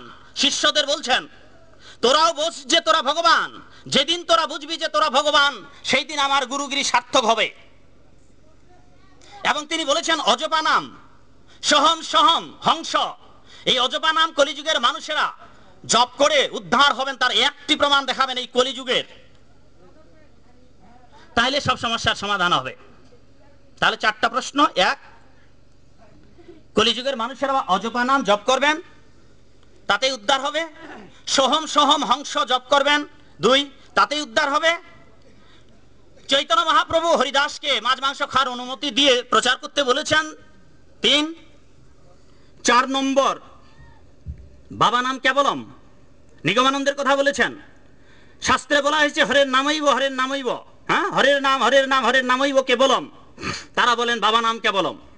এবার বাবা নাম কেবলম বলতে হবে, এই জন্য অবধূত যারা রয়েছে আনন্দ মার্গের তাদের বলেছিলাম হরের নামইব হরের নাম হরের নাম হরের নামইব কেবলম, হরির নাম কি কৃষ্ণ নাম। এইবার বলছে যে বাবা নাম, তা বাবা নাম কি? বাবার তো নাম আছে, সবার বাবা আছে, কিন্তু সবার যার যার বাবা আছে। ওরা বলতে চায় যে বাবাকে তো নাম ধরে ডাকা যায় না, আচ্ছা সেই বাবাই যদি বলে আমার নাম জপ করো। জগৎ স্বামী শ্রীকৃষ্ণ নিজেই বলছেন যে আমার নাম জপ করো। আমরা মায়েরা কিন্তু স্বামীর নাম বলেন না, কিন্তু সেই জগৎ স্বামী তিনি বলেছেন আমার নাম জপ করো। জগতের পিতা যে ভগবত গীতা বলেছেন I am seed giving father living entities, আমি সমস্ত জীবের পিতা, আর তিনিই বলেছেন মনমনা ভব মদ ভক্ত মদ জাজি মাং নমস্কুরু, তোমরা আমাকে প্রণাম করো, আমার নাম স্মরণ করো, যদ্যচ মামুনু স্মর, জীবন সংগ্রামে তোমরা আমার নাম অনুস্মর সর্বক্ষণ স্মরণ করো। এইবার তিনি বলেছেন যে 18 গীতার 18 অধ্যায় ভাগবত গীতা বলেছেন তিনি। এই ভাগবত গীতা 18 অধ্যায়ে বিভিন্ন ধর্ম মতের পথের কথা বলেছেন। সুতরাং এগুলো হলো কেন? অতএব বিভিন্ন মতপথ হয়েছে, বাবা নাম হয়েছে, রামকৃষ্ণ মিশন হয়েছে। আবার একটু আগে উনি রামকৃষ্ণ মহারাজ মিশনের মহারাজ অমৃতত্বানন্দ মহারাজের সঙ্গে তার বিরোধ ঘটেছিল মাছ মাংস খাওয়া নিয়ে। তাহলে দেখুন ভগবত গীতায় বিভিন্ন মতপথ ধর্মের কথা বলেছেন, যোগ ধর্ম, কর্ম, জ্ঞান মার্গের কথা বলেছেন। কিন্তু এটা কি তিনি জানেন না যে ভগবত গীতার 18 অধ্যায়ের 66 নম্বর শ্লোকে বলেছেন abandon all varieties religion, just surrender unto me, I will protect all sinful reaction। ভগবত গীতার 18 অধ্যায় 66 নম্বর শ্লোকে বলেছেন সর্বধর্মান পরিত্যাজ্য মামেকং শরণং ব্রজ। তাহলে ওই ধর্মের কোনো মর্যাদা থাকলো? ফাইনাল অর্ডার করলেন, লাস্ট কমান্ড, যে কেবলমাত্র আমার নাম করতে হবে, আমার চরণে আশ্রয় গ্রহণ করতে হবে। abandon all varieties religion, সমস্ত ধর্ম পরিত্যাগ করে জ্ঞান কর্ম, নহে কৃষ্ণ বশ কেবল প্রেম ভক্তি রস। প্রেম ভক্তির মাধ্যমেই ভগবান শ্রীকৃষ্ণ বশীভূত হন, জ্ঞান কর্মে হয় না। আর জ্ঞান কর্মে যে হয় না, যোগ সাধনায় যে হয় না, উনি যেই যোগ সাধনার কথা বলছেন সেই যোগ সাধনা ভগবত গীতার যোগ সাধনা নয়। এই ভগবত গীতার যোগ সাধনা মানে ভক্তি যোগে মনমনা ভব মত ভক্ত, ভগবান শ্রীকৃষ্ণের ভক্ত হওয়া। এই যোগ সাধনা মানে যোগের ধ্যান নয়, এই যোগ সাধনা মানে অজপা নামের নেশা নয়, এই যোগ সাধনা মানে নির্বিশেষ নির্বিকল্প ভগবানের যোগ ধ্যান নয়। আর তার বড় প্রমাণ সেখানে অর্জুন প্রশ্ন করছেন যে নিরাকার নির্বিশেষ ব্রহ্ম আরাধনা করা শ্রেষ্ঠ নাকি হে কৃষ্ণ তোমার সবিশেষ কৃষ্ণের আরাধনা করা শ্রেষ্ঠ? তিনি পরিষ্কার বলে দিলেন আমার আরাধনা করাই শ্রেষ্ঠ, যারা কর্ম এবং জ্ঞান যোগ সাধনা করেন ক্লেশধিকতর। ওই যোগ সাধনায় বিভিন্ন ধর্ম কর্মে শুধু ক্লেশ লাভ হবে, কিন্তু হে অর্জুন তারা আমাকে পাবে না। দেবদেবীর পূজা করলে দেবতাকে পাবে, মা বাবার পূজা করলে মা বাবাকে পাবে, কিন্তু তারা আমাকে পাবে না। কেবল যারা আমার ভক্ত কেবল তারাই আমাকে পাবে। এইরকম তিনি অনেক কথা বলেছেন, এবং আগে যা বলেছিলেন পরের বারও সেগুলো এসে বারবার একই কথা বলেছেন। সেই জন্য তার কাছে 4টি প্রশ্নের জিজ্ঞাসা, আর যে 4টি প্রশ্নের তিনি প্রামাণিক শাস্ত্রে দেখাবেন। আর তিনি একটা শাস্ত্রের নাম লেখকের বলেছেন কিরণ চন্দ্র, শ্রীচরণ দাস। তিনি বৈদিক গ্রন্থ প্রণেতা নন, তিনি তার মত প্রকাশ করেছেন। আমরা জানতে চাইব 18খানা পুরাণ থেকে তাকে দেখাতে হবে, 4খানা বেদ থেকে দেখাতে হবে, কেননা এগুলি বৈদিক শাস্ত্র। কিরণ কে লিখলো, চরণ কে লিখলো, সেইটা বড় কথা নয়। আপনার গীতা কি বলছে, ভাগবত কি বলছে, আমাদের প্রামাণিক শাস্ত্র কি বলছে, রামকৃষ্ণ কি বললো, নিগমানন্দ কি বললো, এখানের আলোচ্য বিষয় সেটা নয়। আলোচ্য বিষয় হচ্ছে যে অজপা নামকে নিয়ে এটা কলিযুগের যুগ ধর্ম। উনি নিজেও অবশ্য বলেছেন যে কলিযুগের যুগ ধর্ম, যুগের নাম হচ্ছে হরে কৃষ্ণ মহামন্ত্র, আমরা তো সেটা বলি। আর আপনারা বলছেন অজপা নাম, কলিযুগের মানুষেরা অজপা নাম করে উদ্ধার হবে?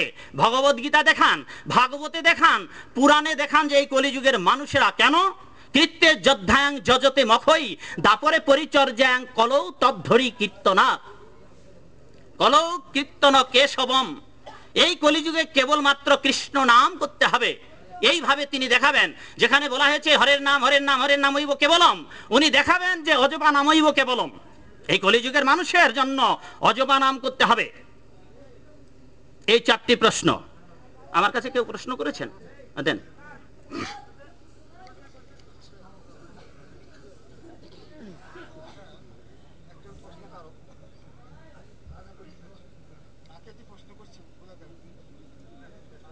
আচ্ছা দিয়ে দেন। দাদা বলতে আমাকেই বুঝাবে, হ্যাঁ, অথবা কাকাও বলতে পারবে, কিন্তু বাপ তো আর বলা যাবে না। একজন দাদা বলে প্রশ্ন করেছেন, এটা কাকে করেছেন এখানে উল্লেখ নাই। প্রশ্ন করেছেন গৌরাঙ্গ মহাপ্রভুর আদর্শ কৃষ্ণের আদর্শের পার্থক্য কি ব্যাখ্যা করে বুঝাও। কোনো পার্থক্য নেই, কেননা যেহেতু যেই গৌর সেই কৃষ্ণ সেই জগন্নাথ, ব্রজেন্দ্র নন্দন যেই শচীসুত হইল সেই বলরাম হইল নিতাই। তো সুতরাং কৃষ্ণের যে আদর্শ সেই আদর্শের কথাই ভগবান চৈতন্য মহাপ্রভু বলেছেন। এই আদর্শে দুই আদর্শের কোনো পার্থক্য নেই। আর উনি ওই বাবা বলেছেন যে ইসকন ধর্ম, আপনারা জেনে রাখুন, ইসকন কোনো ধর্ম নয়, ইসকন হচ্ছে সংগঠনটার নাম, international society for Krishna consciousness. উনি ইসকন বিষয়েও ভালো জানেন না, কেননা ইসকন যে একটা শব্দ, এটা যে ধর্ম নয়। উনি ভেবেছেন ইসকন ধর্ম না, আপনাদের যে সনাতন ধর্ম এই সংগঠনটা সারা পৃথিবীতে প্রচার করছেন। আর উনি আপত্তি তুলেছেন ভারতবর্ষে অনেক মতপদ আছে, ইসকনে যদি এত প্রভাব থাকতো তাহলে ওদের তাড়াতে পারলো না কেন? ভাবটা এরকম, হ্যাঁ, এত ক্ষমতা এত মতপদ, ওই শ্বশুরের খালি 11 দিনের শ্রাদ্ধটা দিতে পারলো না? ওই যে বলেছি বিচার মানি কিন্তু তাল গাছটা ছাড়ি না। শাস্ত্রে তো প্রমাণ রয়েছে, কোন শাস্ত্রে বলা নাই কিভাবে শ্রাদ্ধ, ওই কতদিনে আপনারা শ্রাদ্ধ করবেন, ব্রাহ্মণ না ক্ষত্রিয়রা বৈশ্যরা, ওইভাবে নির্দিষ্ট করে বলা নেই। তো এই যে সমস্যাগুলো, অনেক শাস্ত্র পড়তে হবে, একখান পুরাণ পড়ে হবে না, 18খানা পুরাণ, 18খানা উপপুরাণ, 20খানা শাস্ত্র। উনি আবার আপত্তি তুলেছেন যে এতগুলা পুরাণ শাস্ত্র কি করে পড়বে। আপনারা আসবেন এই অভাজনের গৃহে, লক্ষ লক্ষ টাকার গ্রন্থ রয়েছে, দিনাজপুরে রয়েছে, রংপুরে রয়েছে, আমার নিজের জীর্ণ কুটিরে রয়েছে, ঢাকায় রয়েছে, কুমিল্লাতে আমার লাইব্রেরি রয়েছে, লক্ষ লক্ষ টাকার বই রয়েছে। আর ভগবানের কৃপায় আপনাদের আশীর্বাদে এই সমস্ত গ্রন্থ পড়ে শেষ করেছি। সুতরাং অত গ্রন্থ পড়া যাবে না, একেবারে সাগরের মতো, কথাটি ঠিক নেই। কেননা 500 বেদান্ত সূত্র রয়েছে, এই বেদান্ত সূত্র আপনারা বুঝবেন না, বললেও বুঝবেন না। কাজে ধর্মতত্ত্ব অত হালকা ভাবে ব্যাখ্যা করলে হবে না। আর ভগবত গীতাকে ভাগবত বললে উল্টো হয়ে যাবে। ভগবান যা বলেছেন তা গীতা, আর তিনি যা করেছেন লীলাবিলাস তা হচ্ছে ভাগবত।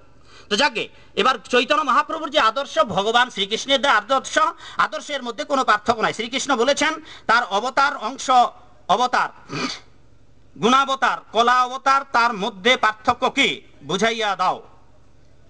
তিনি নির্দেশ করেছেন বুঝিয়ে দিন। অংশ অবতার, অপ্রপঞ্চা প্রপঞ্চে অবতরণ অবতার, এই অবতার, এটা আজকের এই প্রাসঙ্গিক আলোচনা নয় এগুলো। আপনারা তো ধর্ম জিজ্ঞাসু, কিন্তু তো এখানে তো ঝগড়া লাগাইছি আমরা। তা কি করে আপনারা ধর্ম জিজ্ঞাসা করে পিপাসা মিটাবেন? আজকে তো ঝগড়ার দিন, সময় লাগবে এইগুলার জবাব দিতে গেলে। অবতার পুরুষের 6টি বৈশিষ্ট্য আছে। যিনি অবতার পুরুষ আসবেন, যিনি ভগবান দাবি করবেন, যিনি পুরুষোত্তম দাবি করবেন, যিনি রাম কৃষ্ণ চৈতন্যের অবতার দাবি করবেন, তার প্রধান 6টি বৈশিষ্ট্য থাকবে। আগমনের আগে তার আগমনের ভবিষ্যৎবাণী থাকবে, তিনি কোন জায়গায় আসবেন, কি নামে আসবেন, কোন বাবার কোন মায়ের গর্ভে আসবেন তাদের নাম পর্যন্ত, এবং কোন গ্রামে আসবেন তা উল্লেখ থাকবে। প্রফেসিস ভবিষ্যৎবাণী থাকবে 1 নম্বর। যিনি অবতার পুরুষ তিনি বৃদ্ধ হবেন না 2 নম্বর, জরাগ্রস্ত হবেন না। 3 নম্বর তিনি চিরকাল নিত্য কিশোর থাকবেন। 4 নম্বর তার দাড়ি এবং গোপ গজাবে না। অবতার পুরুষ যিনি স্বয়ং অবতার পুরুষ, তার দাড়ি এবং গোপ গজাবে না।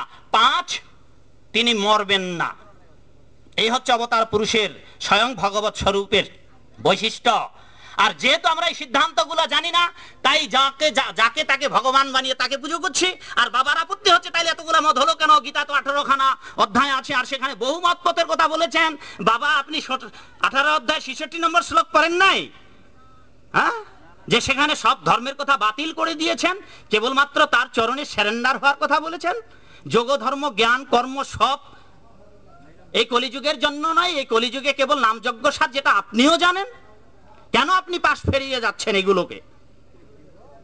বিভিন্ন শাস্ত্রে প্রমাণিত আছে যে বৈষ্ণব উপাসকদের বৈষ্ণব বলা হয়, কিন্তু কৃষ্ণের উপাসকদের, কিন্তু কিসের উপাসকদের ইস্কন বলা হয়।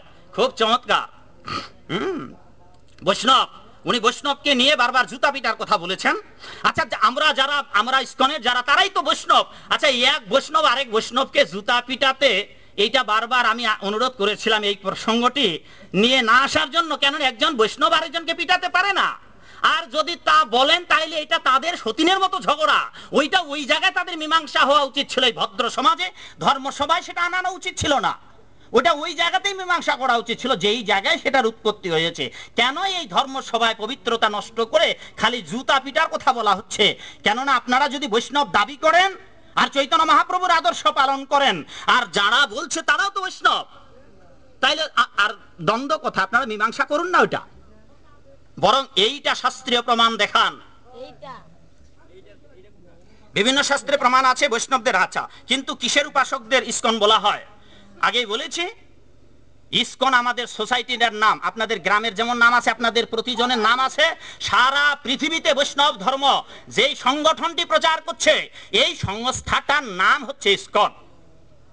এই ধর্ম প্রচার করছে, তাদের সংস্থাটার নাম ইস্কন, ধর্মের নাম ইস্কন নয়। গুরু নিয়া নিন্দা করেছেন। গৌরাঙ্গ মহাপ্রভু নিজে অবতার হয়ে কেন গুরু করেছেন? উনি এটা অভিযোগ এনেছেন, আমি গুরু নিন্দা করেছি। গুরু নিন্দা করেছি না, বলেছি যে গুরু তারা এই এই করছে। কোনটা নিন্দা? নিন্দা কাকে বলে? হোয়াট ইজ ডেফিনিশন অফ নিন্দা? নিন্দার সংজ্ঞা কি? নিন্দার সংজ্ঞা হচ্ছে আপনি চুরি করেন নাই, কিন্তু আপনাকে জোর জবরদস্তি চোর বলানো হচ্ছে।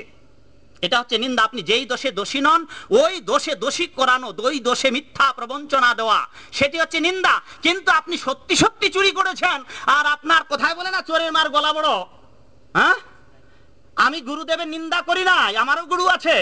আমি নিন্দা করেছি যে সমস্ত গুরু মাছ মাংস খায়, যে সমস্ত গুরু শিষ্যদের, ওই যে উনি নিজে বলেছেন চাষাবাদ করে নাই, অমনি দীক্ষা দিয়েছে। দীক্ষা মানে বীজ, হৃদয় তৈরি করে নাই, শক্ত জমিতে বীজ বপন করে দিয়েছেন, গজাবে। আমি গুরু নিন্দা করি নাই, আমি গুরুদের যে বর্তমান অবস্থা, সেই অবস্থার বর্ণনা দিয়েছি। আর বলেছি যে এইরকম গুরু যদি কারো থাকে, যেমন বলি মহারাজ তার গুরুদেব শুক্রাচার্যকে পরিত্যাগ করেছিলেন, ভীষ্ম তার গুরুদেব পরশুরামকে পরিত্যাগ করেছিলেন, প্রহ্লাদ মহারাজ তার গুরুদেব ষণ্ড-মার্ককে পরিত্যাগ করেছিলেন। আমি বলেছি যে গুরুর বৈশিষ্ট্য এইরকম হবে। তার বৈশিষ্ট্য চারটি কিরকম? যে চারটি দোষে কেউ যদি দোষী হয় তাকে দীক্ষা দেবেন না একজন যথার্থ গুরুদেব।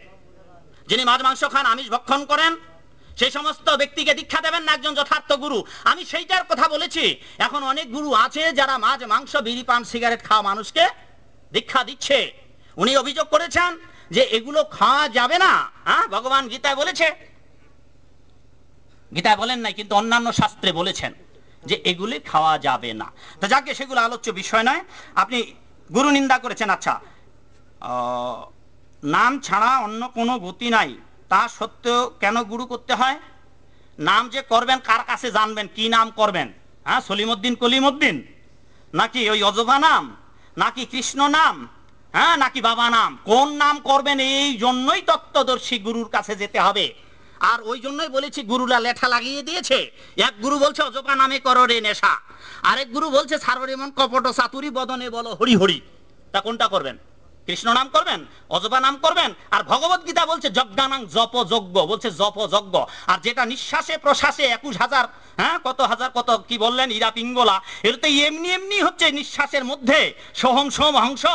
হ্যাঁ, তা যা নিজে নিজে হচ্ছে, তো অজপা যা জপ করছে না। তা ভগবত গীতার 10ম অধ্যায় 25 নম্বর শ্লোকে যে ভগবান বললেন যজ্ঞের মধ্যে শ্রেষ্ঠ যজ্ঞ জপযজ্ঞ, আর যেটা চৈতন্য মহাপ্রভু বললেন যে ইহা জপ গিয়া সবে করিয়া নিবন্ধ, তাহলে জপ করতে যা বললেন সেটা কি? সেটা কি অজপাটা জপ করতে বললেন নাকি জপাটা জপ করতে বললেন?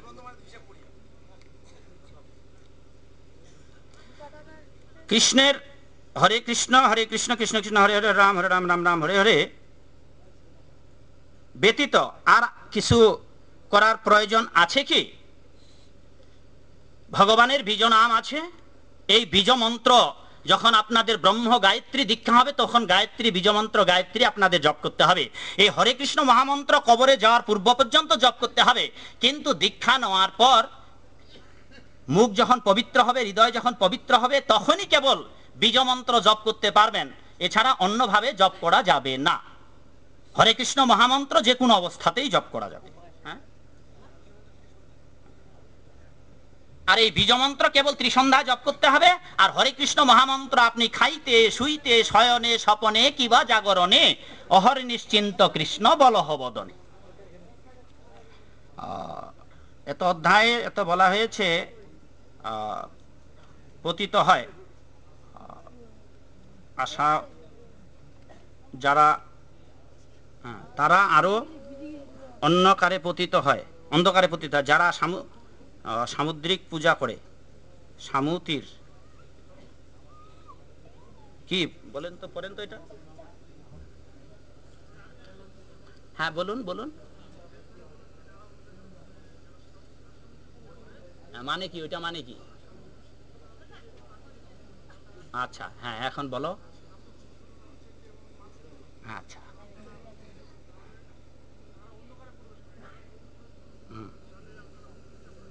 আপনি হিন্দু না মুসলমান? ধন্যবাদ, বসুন। মূর্তি পূজা করে না হিন্দু, কাঠমাটি দিয়ে গড়া, মৃন্ময়ী মাঝে চিন্ময়ী হেরে হয়ে যায় আত্মহারা। কিসে পড়ো? ডল মানে বুঝো পুতুল, মূর্তি পূজা, হ্যাঁ পুতুল প্রতিমা। কিন্তু আমরা যে পূজা করি সেটা হচ্ছে আইডিটি, ইমেজ, আইডল। এটা সেই পুতুল নয় যেটা তোমাদের হযরত রাসূলে করিম বিরোধিতা করেছিলেন। আমরা ওইটারও বিরুদ্ধে, আমরা সেই দিক দিয়ে ওইটার বিরুদ্ধে। যেটাকে পৌত্তলিকতা বলা হয়, সেই পৌত্তলিকতা আমরা করি না। আমরা এক ঈশ্বর ভগবান শ্রীকৃষ্ণের পুজো করি, যেটা তোমাদের লাশরি। সুতরাং যেটা বলেছ ঠিক আছে, সেটা অথর্ববেদে যজুর্বেদে আছে। এটাকে আমাদের বিদ্যা এবং অবিদ্যার সঙ্গে তুলনা করা হয়েছে। আর আগেই আমি বলেছি, সেই সময় ভাইটি ছিল কি না, বেদ ওইভাবে শাব্দিক অর্থে বোঝা যাবে না, কেননা ওই বেদের যে এক একটা শব্দের 50, 60, 100, 150 পর্যন্ত শব্দার্থ রয়েছে। যেমন বেদে বলা হয়েছে অশ্ব, আমরা জানি অশ্ব মানে ঘোড়া, কিন্তু বেদ যখন পড়বেন অশ্ব মানে হবে হর্স পাওয়ার, ভগবানের শক্তি, ওখানে আর ঘোড়া হবে না। যেমন কপি মানে আমরা জানি বানর, কিন্তু যখন বেদ পড়বেন তখন কপি মানে বানর হবে না, কপি মানে হবে পদ্ম ফুল। ভাই যুবক, কি হচ্ছে, উল্টা হয়ে গেল না? তা সেই জন্য বেদের ওইভাবে শব্দার্থ অর্থ বুঝে, তবে যে প্রশ্নটি আনা হয়েছে সেটি যুক্তিযুক্ত, আমরা পৌত্তলিকতা করি না। এই জন্য আমরা একমাত্র এক ঈশ্বর শ্রীকৃষ্ণেরই আরাধনা করি। আর যে অন্যান্য যে দেবদেবীর পূজা করে সেইগুলো হচ্ছে ওই অনন্ত কোটি অনন্ত শক্তির যিনি মালিক, সেই ভগবানের বিভিন্ন শক্তি, তারা অধস্তন কর্মচারী। যেমন তোমাদের বলা হয় বান্ধা বা উম্মত, এরা হচ্ছে সেই রকম। যেমন তোমাদের একটা আছে যে খোয়াস খিজির, যেটাকে আমাদের বলা হয় বরুণ দেব, জলের অধিপতি দেবতা, তোমাদের ভাষায় বলা হয় সেটাকে খোয়াস খিজির।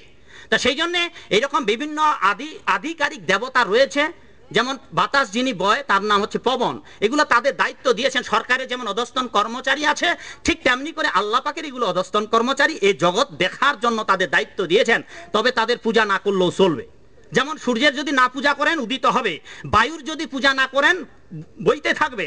আষাঢ় মাসে আপনি বর্ষার পূজা যদি না করেন কি বৃষ্টি হবে না? হতেই থাকবে। কিন্তু আমরা কি করছি, এটা পূজার প্রবর্তন করেছি। তাই অন্যান্য ভাইদের কাছে, অনেকে হিন্দুদের কাছেও মনে হয় যে এটা কি পুতুল টুতুল পূজা করার দরকার আছে, খড়মাটি দিয়ে কাদামাটি দিয়ে একেবারে তৈরি করে পাছায় একটা খুঁট্টি ঢুকাই দিয়া, হ্যাঁ এই তো আপত্তি। কিন্তু এটা হচ্ছে অধস্তন কর্মচারী, এগুলা আল্লাহ বা ভগবান নয়, তাদের অধস্তন কর্মচারী, তারা বান্ধা।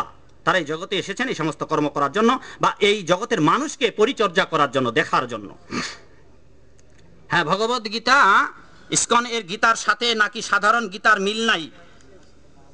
কোন জায়গায় মিল নাই? যদি একটা পার্থক্য দেখাতে পারেন তাহলে কি বলবো, ঠিক এটা দেব। গীতা তো গীতায়, ভগবত গীতার 700 শ্লোক সব জায়গায় রয়েছে। অনেকে অভিযোগ করেন ওটা তো আপনাদের তৈরি করা গীতা, গীতা কেউ তৈরি করে নাই। কিন্তু গীতার যে ব্যাখ্যাগুলো অপব্যাখ্যা দিচ্ছে সেইটা বলতে পারেন। অপব্যাখ্যা, যেমন অপব্যাখ্যা কিরকম দিচ্ছে একটা আমি প্রমাণ দিয়েছিলাম, পত্রং পুষ্পং ফলং তয়ং। আবার যে যথামাং প্রপদ্যন্তে তাং, এই শ্লোকটার অপব্যাখ্যা দিতে গিয়ে বলেন যে যত মত তত পথ। এটা কোনো শাস্ত্রীয় সিদ্ধান্ত নয়, এটা নেহাত বিবেকানন্দের সিদ্ধান্ত, রামকৃষ্ণের সিদ্ধান্ত। এটা কোনো বেদান্তের সিদ্ধান্ত নয়। যত মত তত পথ মানে পৃথিবীর যত পদ আছে, যত মত আছে, সব পথ ঠিক, আর সব পথে ভগবানের কাছে যাওয়া যাবে। তাইলে ভগবত গীতায় তিনি বলতেন না অ্যাবান্ডন অল ভ্যারাইটিজ রিলিজিয়ন, সব ধর্মমত পরিত্যাগ করে আমার চরণে আশ্রয় নেন। তাইলে গীতাকেই আগে বাতিল করতে হবে। আপনি কথা বলে সাধারণ গীতার সাথে মিল করাবেন। সাধারণ গীতা যা বলেছেন এটা আমাকে প্রমাণ করা লাগবে না। আপনাদের ঘরে গীতা আছে, আর একটা ইসকন থেকে যেটা প্রচার করা হচ্ছে, ওই গীতাটা এমন করে নিয়ে ওইটার মন্ত্র পড়বেন, আর এটা মন্ত্র পড়বেন, ওইটার অনুবাদ পড়বেন, আর এটার অনুবাদ পড়বেন, ব্যাখ্যাবাদ। এইবার ব্যাখ্যা যে ভুল আপনি কি করে ধরবেন যদি গীতার তত্ত্ব না বুঝেন? আর ওই জন্যই বলেছি গীতার এক একটা শব্দের বিভিন্ন অর্থ আছে। আপনি যদি গীতার সম্যক সংস্কৃতের সম্যক অর্থ না বুঝেন তবে গীতার পার্থক্য বুঝতে পারবেন না, কোনটায় ভুল আছে কোনটায় সঠিক আছে। গীতায় যে ভুল তত্ত্ব পরিবেশন করেছেন কতকজন ডক্টরেট পিএইচডি ডিগ্রিধারী, এমনকি আপনাদের ঘরে যে জগদীশ বাবুর গীতা আছে, গতকালকে সেই বইটা আমার বেরিয়ে এসেছে, ঢাকা থেকে বের হয়েছে, গীতা বাক্যে মানবের ভ্রান্তি। এই জগদীশ বাবু, জগদীশ চন্দ্র ঘোষের গীতা যে পর্যাপ্ত ভুল, ওই গীতা বাক্যে মানবের ভ্রান্তির বই আপনারা পেয়ে যাবেন। এই যে এখানে যে নীলকান্ত আছে, আমি ঢাকায় যাচ্ছি 4 তারিখে, তারপরে পাঠিয়ে দেবো, আপনারা তার কাছ থেকে নিতে পারবেন। আপনাদের ঘরে যে গীতা আছে সেই গীতাগুলো কোন কোন জায়গায় ভুল, কি করে ভুল হলো আপনারা তো বুঝবেন না, সেইখানে বুঝিয়ে দেওয়া আছে। কি করে বুঝতে পারবেন যে ওরা ভুল বলেছে, আমরা ভুল বলি নাই?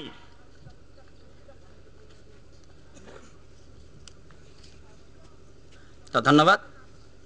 এবার আপনাদের মনে আছে কি 4টি প্রশ্ন আমি করে যাচ্ছিলাম, তিনি শুধু কেবল আলোচনা না করে ওই 4টি প্রশ্নের উত্তর দিলেই হবে। হরে কৃষ্ণ।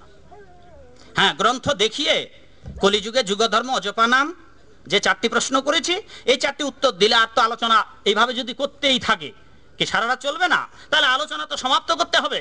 হ্যাঁ, এই যে বাবা বুড়ো বয়সে বসে আছে, ওই বাবু তো হাসতেছে। আমি যখন বললাম তাইলে সারা রাত চলবে, উনি বলছে না না চলে যাচ্ছে, লোক তো সারা রাত থাকবে নাকি? হ্যাঁ, মানুষের খেয়ে কাম নাই, আমাদের মতো ঝগড়া করতে আসবে নাকি তারা? সুতরাং ওই 4টি প্রশ্নের উত্তর দিলে আর কোনো বলার দরকার নাই, ব্যাখ্যা দেওয়ার দরকার নাই, শুধু শাস্ত্র থেকে প্রমাণ দেখাবেন। হরে কৃষ্ণ। থাকবে না। বিশ্বনাথ বাবু একজন টিচার, ইংলিশ টিচার, তিনি উঠার সময় আমাকে কানে কানে একটা মন্ত্র বলেছিলেন। আমি সেই মন্ত্রটাকে লক্ষ্য করেই এতক্ষণ পর্যন্ত কিন্তু চুপচাপ ছিলাম। উনি জানেন আমার আসল রূপটা, উনি আমাকে অনুরোধ করেছেন আপনি আপনার আসল রূপ এখানে দেখাবেন না। কেন? এই জন্যই যে যেহেতু এই অবস্থাটা এমন এক জায়গায় গিয়েছে, সহজ সরল মানুষ, উনি শিক্ষিত লোক, চাইছেন যে এটা মীমাংসা হয়ে আসুক। কিন্তু কি বলবেন, যেমন কোথায় গেলেন উনি একটু আগে যিনি নিগমানন্দের বিষয়ে বললেন, হ্যাঁ দ্বিজেন বাবু, উনি আমাদের বলছেন যে দুই ব্যক্তি, দুই মহাত্মা, দুই মুরব্বী ব্যক্তি আধ্যাত্মিক বিষয়ে কিছু বলেন নাই। আরে ভাই, আপনি যদি শিক্ষিত মানুষ হন তবে এখানে যে আধ্যাত্মিক বিষয় বলার প্ল্যাটফর্ম নয়, এটা যে বিতর্ক, কি করে ওই কথাগুলো আসবে এতটুকু আপনার বোধপত্তি নেই। আর আপনি ধর্মসভা শুনতে এসেছেন লুঙ্গি পরে, আপনার বা আধ্যাত্মিকতার নৈতিকতা কোথায়?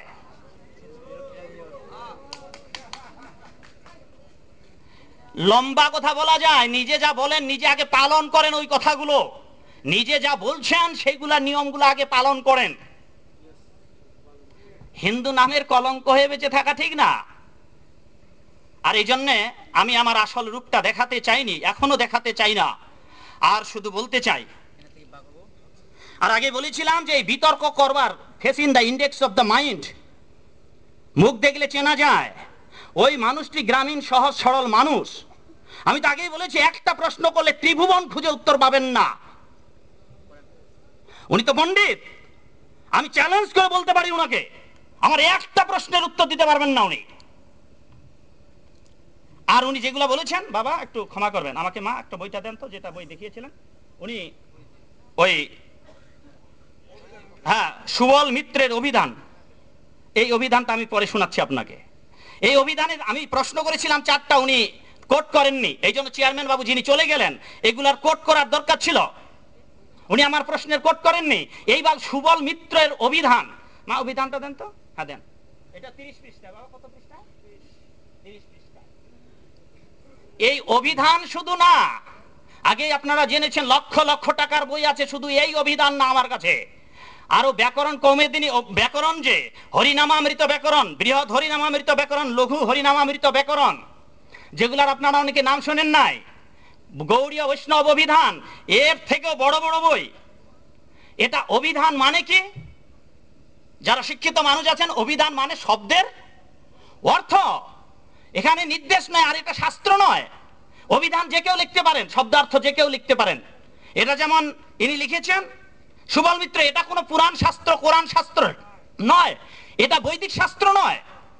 আপনি যদি ইসলাম ধর্মের লোক হন তাহলে কোরআন থেকেই বলতে হবে, আপনি অন্য শাস্ত্র থেকে বলতে পারবেন না। আপনি হিন্দু মানুষ, আমি বলেছি আপনি বেদের থেকে বলুন, আপনি উপনিষদ থেকে বলুন, আপনি পুরাণ থেকে বলুন যে অজপা নাম এই কলিযুগের যুগ ধর্ম। এইবার অজপা নাম যদি বা এখানে দেখিয়েছেন, এটা কোনো শাস্ত্র গ্রন্থ নয়, এখানে শব্দের অর্থ দেওয়া আছে, তার 20 পৃষ্ঠা। এইবার 30, আমি প্রশ্ন করেছিলাম যে কলিযুগের মানুষের পরিত্রাণের উপায় হচ্ছে অজপা নাম, হরের নাম নয়, এই নিয়ে গন্ডগোল। এই নাম কি? 4 নাম 16 নাম 32 অক্ষর, 4 অক্ষর দেওগা ছেড়ে 28 অক্ষর দেওগা আছে, তারপর বলুন তো কি? হ্যাঁ, এইবার 30 পৃষ্ঠা পড়ুন। যা ভুল, যা ভুল তো ভুল, একটা প্রমাণ ভুল হলে সব ভুল, আর বাকি প্রমাণে দেখার দরকার নাই, তাহলে সারা রাত বকর বকর করার লাগবে। বাবা আপনি একটু আপনি আমাকে ওই যে জায়গায় পড়েছিলেন ওইটা আমাকে দেখাবেন, ওই সুরধ্বনি গীতাটা ওইটা দেন, কোথায় দেখেছেন যে অজপা, সেটা বাইর করে দেখান, আপনার সাইলেন্ট। এবার এই অজপা নামে বলা হচ্ছে,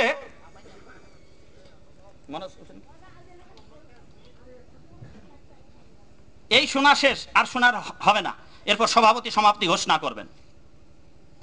অজপা পড়ুন তো, পড়ুন। আচ্ছা মাইকের কাছে না, এখানে সবাই সাইলেন্ট আছে, শুনতে পাবে, জোরে জোরে পড়ুন, তাড়াতাড়ি পড়ুন। অজপা, হ্যাঁ। অপরহিতা, সন্ধ্যা বন্দনহীনা, প্রাণবায়ু, জপযোগ অপ, ভাবযোগ আপ, স্বাভাবিক শ্বাস প্রশ্বাস নির্গমন ও প্রবেশ ক্রিয়া দ্বারা হংস মন্ত্র জপ, বিনা জপেন জপেশি জপ ভবতি মন্ত্রিণ, অজপয়ং তত প্রক্তা ভব পাশন। অর্থাৎ মন্ত্রহীনতার বিনা জপেই জপ হয়, এ কারণ ইহাকে অজপা কহে, ইহা সংসার পাশ ছেদিক। এবার অজপা কাহাকে বলে সেই ডেফিনিশন দেওয়া হলো, সংজ্ঞা দেওয়া হলো। এইটা শুধু সুবল মিত্রের বইয়ে নয়, আপনার ঘরে যে অভিধান আছে ওইটাতেও পাবেন। অজপা নাম খুঁজুন, অজপা কথাটি শব্দটি খুঁজুন, দেখবেন যে ওই একই কথা বলছে। এটা অর্থ এই নয় যে কলিযুগের মানুষেরা এই অজপা নাম জপ করবে। আমি প্রশ্ন করেছিলাম যে অজপা নামে কররে নেশা, এই অজপা নাম করে কলিযুগের উদ্ধার হবে, একটা প্রমাণ দেখাবেন, প্রমাণ নাই। এটা অজপা কাকে বলে সংজ্ঞা দেওয়া হয়েছে, সুতরাং এটা গ্রহণযোগ্য নয়। আর তাছাড়া এটা কোনো পুরাণ শাস্ত্র নয়, আর এটা অভিধান, এখানে শব্দের অর্থ দেওয়া হয়েছে, এখানে সংজ্ঞা দেওয়া হয়েছে কাকে বলে অজপা।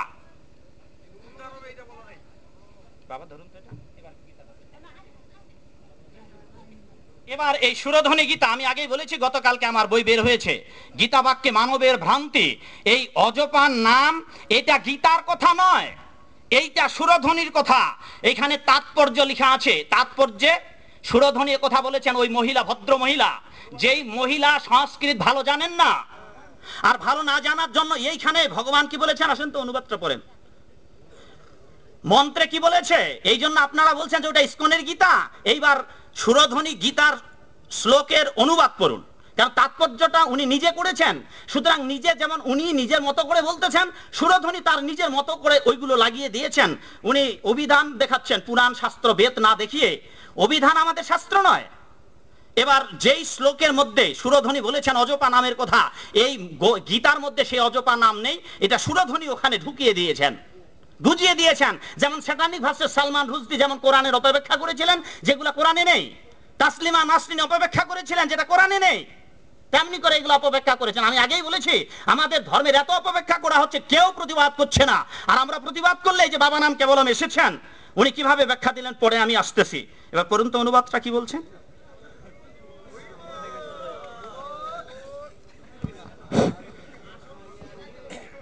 অর্থাৎ সহস্র যুগ পর্যন্ত ব্রহ্মার যে একটি দিন তাহা তাহারা জানেন, এবং সহস্র যুগান্তা যে রাত্রি তাহাও যোগ বলে তাহা জানেন, সেই ব্যক্তিরাই বাস্তবিক অহরাত্রবেত্তা।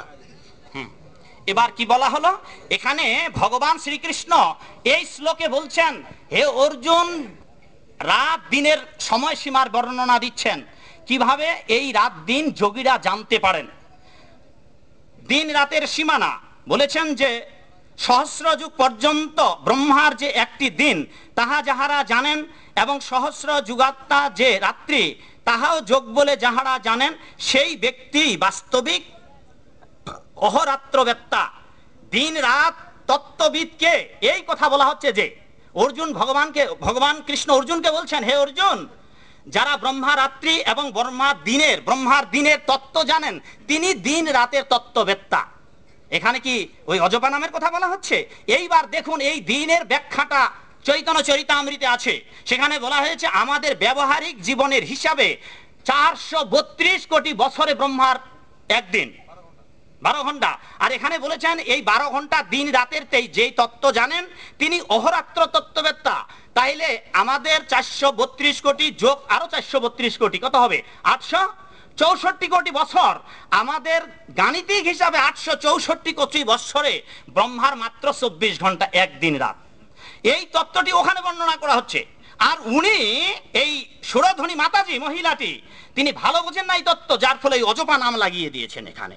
এটা গীতার মূল উদ্দেশ্য নয়, গীতার তত্ত্ব কথা নয়। সেখানে অনুবাদ পড়বেন, অনুবাদ ঠিক আছে কিন্তু তার ব্যাখ্যা ভুল। ঠিক ওই বাবা যেমন হাজারো ব্যাখ্যায় লাখো বিভ্রান্তির কথা বলছেন। এটা মূল গীতার কথা নয়, আপনারা যে কোনো গীতাতে পড়বেন, ওই গীতায় আমি যা বললাম সেটা লেখা আছে, উনি যা বলেছেন সেটা নিজস্ব কথা, এটা সুরধ্বনির কথা, এটা কোনো শাস্ত্রের কথা নয়। আর ওইটা যেমন সুবল মিত্রের সংজ্ঞা। এইবার অজপা নাম সেখানে সুবল মিত্র বাবুও বলেছেন যা শ্বাস প্রশ্বাসে এমনি এমনি কোনো আচার অনুষ্ঠান না করার মধ্য দিয়েই হয়ে যায়। এবং ওই বাবা ওই কথাই বলেছেন, তা যা অজপা যান জপতে হয় না, নিজে নিজে হয়ে যায়। তাইলে ভগবত গীতা যে জপযজ্ঞের কথা, জপের কথা বললো, অজপা যা জপা যায় না। এবং সুবল মিত্র বাবুও বলেছেন এটা এমনি এমনি হয়ে যায়। তাহলে এই এমনি এমনি যা হয়ে যায় সেই অজপাই এই যুগের যুগ ধর্ম, জপ করা লাগবে না। তাহলে স্বয়ং ভগবান যে বললেন ইহা জপ গিয়া সবে করিয়া নিবন্ধ, ইহা হইতে সর্বসিদ্ধি হইবে সবার। এই ভগবত গীতা 10 অধ্যায়ের 25 নম্বর শ্লোক বের করুন। 10 অধ্যায়ের 25 নম্বর শ্লোক বলা হয়েছে সমস্ত যজ্ঞের মধ্যে জপ যজ্ঞ শ্রেষ্ঠ। এইবার এই কলিযুগের মানুষদের চাইলেন, কলিযুগের মানুষদের জপ করতে হবে। হ্যাঁ, আমি আর দেখতে চাই না। ভুল তো একটা ভুল প্রমাণ হলেই সব ভুল। আচ্ছা দেন প্রমাণ দেন, বাবা দেন প্রমাণ দেন,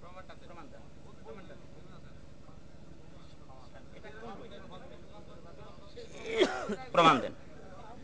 এটা যে কলিযুগে যুগ ধর্ম, একটা প্রমাণ দেখান।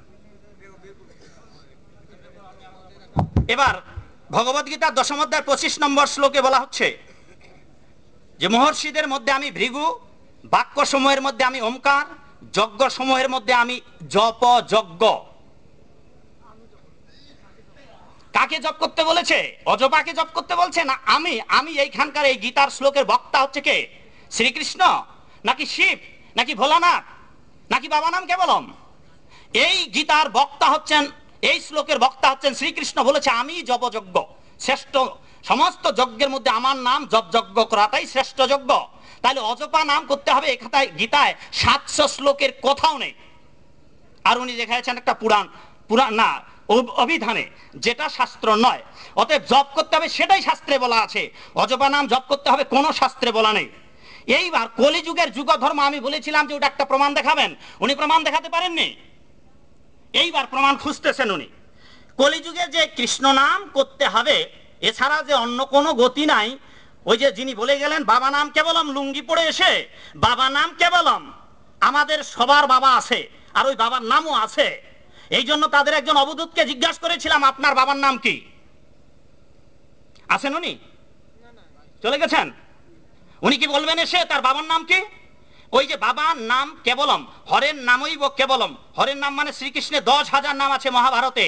এইবার ওখানে যে বলা হচ্ছে বাবা নাম, তার মানে বাবা সবার আছে, আর সেই বাবার নাম আছে যেটা ভগবত গীতা বলেছেন, I am seed giving father all living in the rice.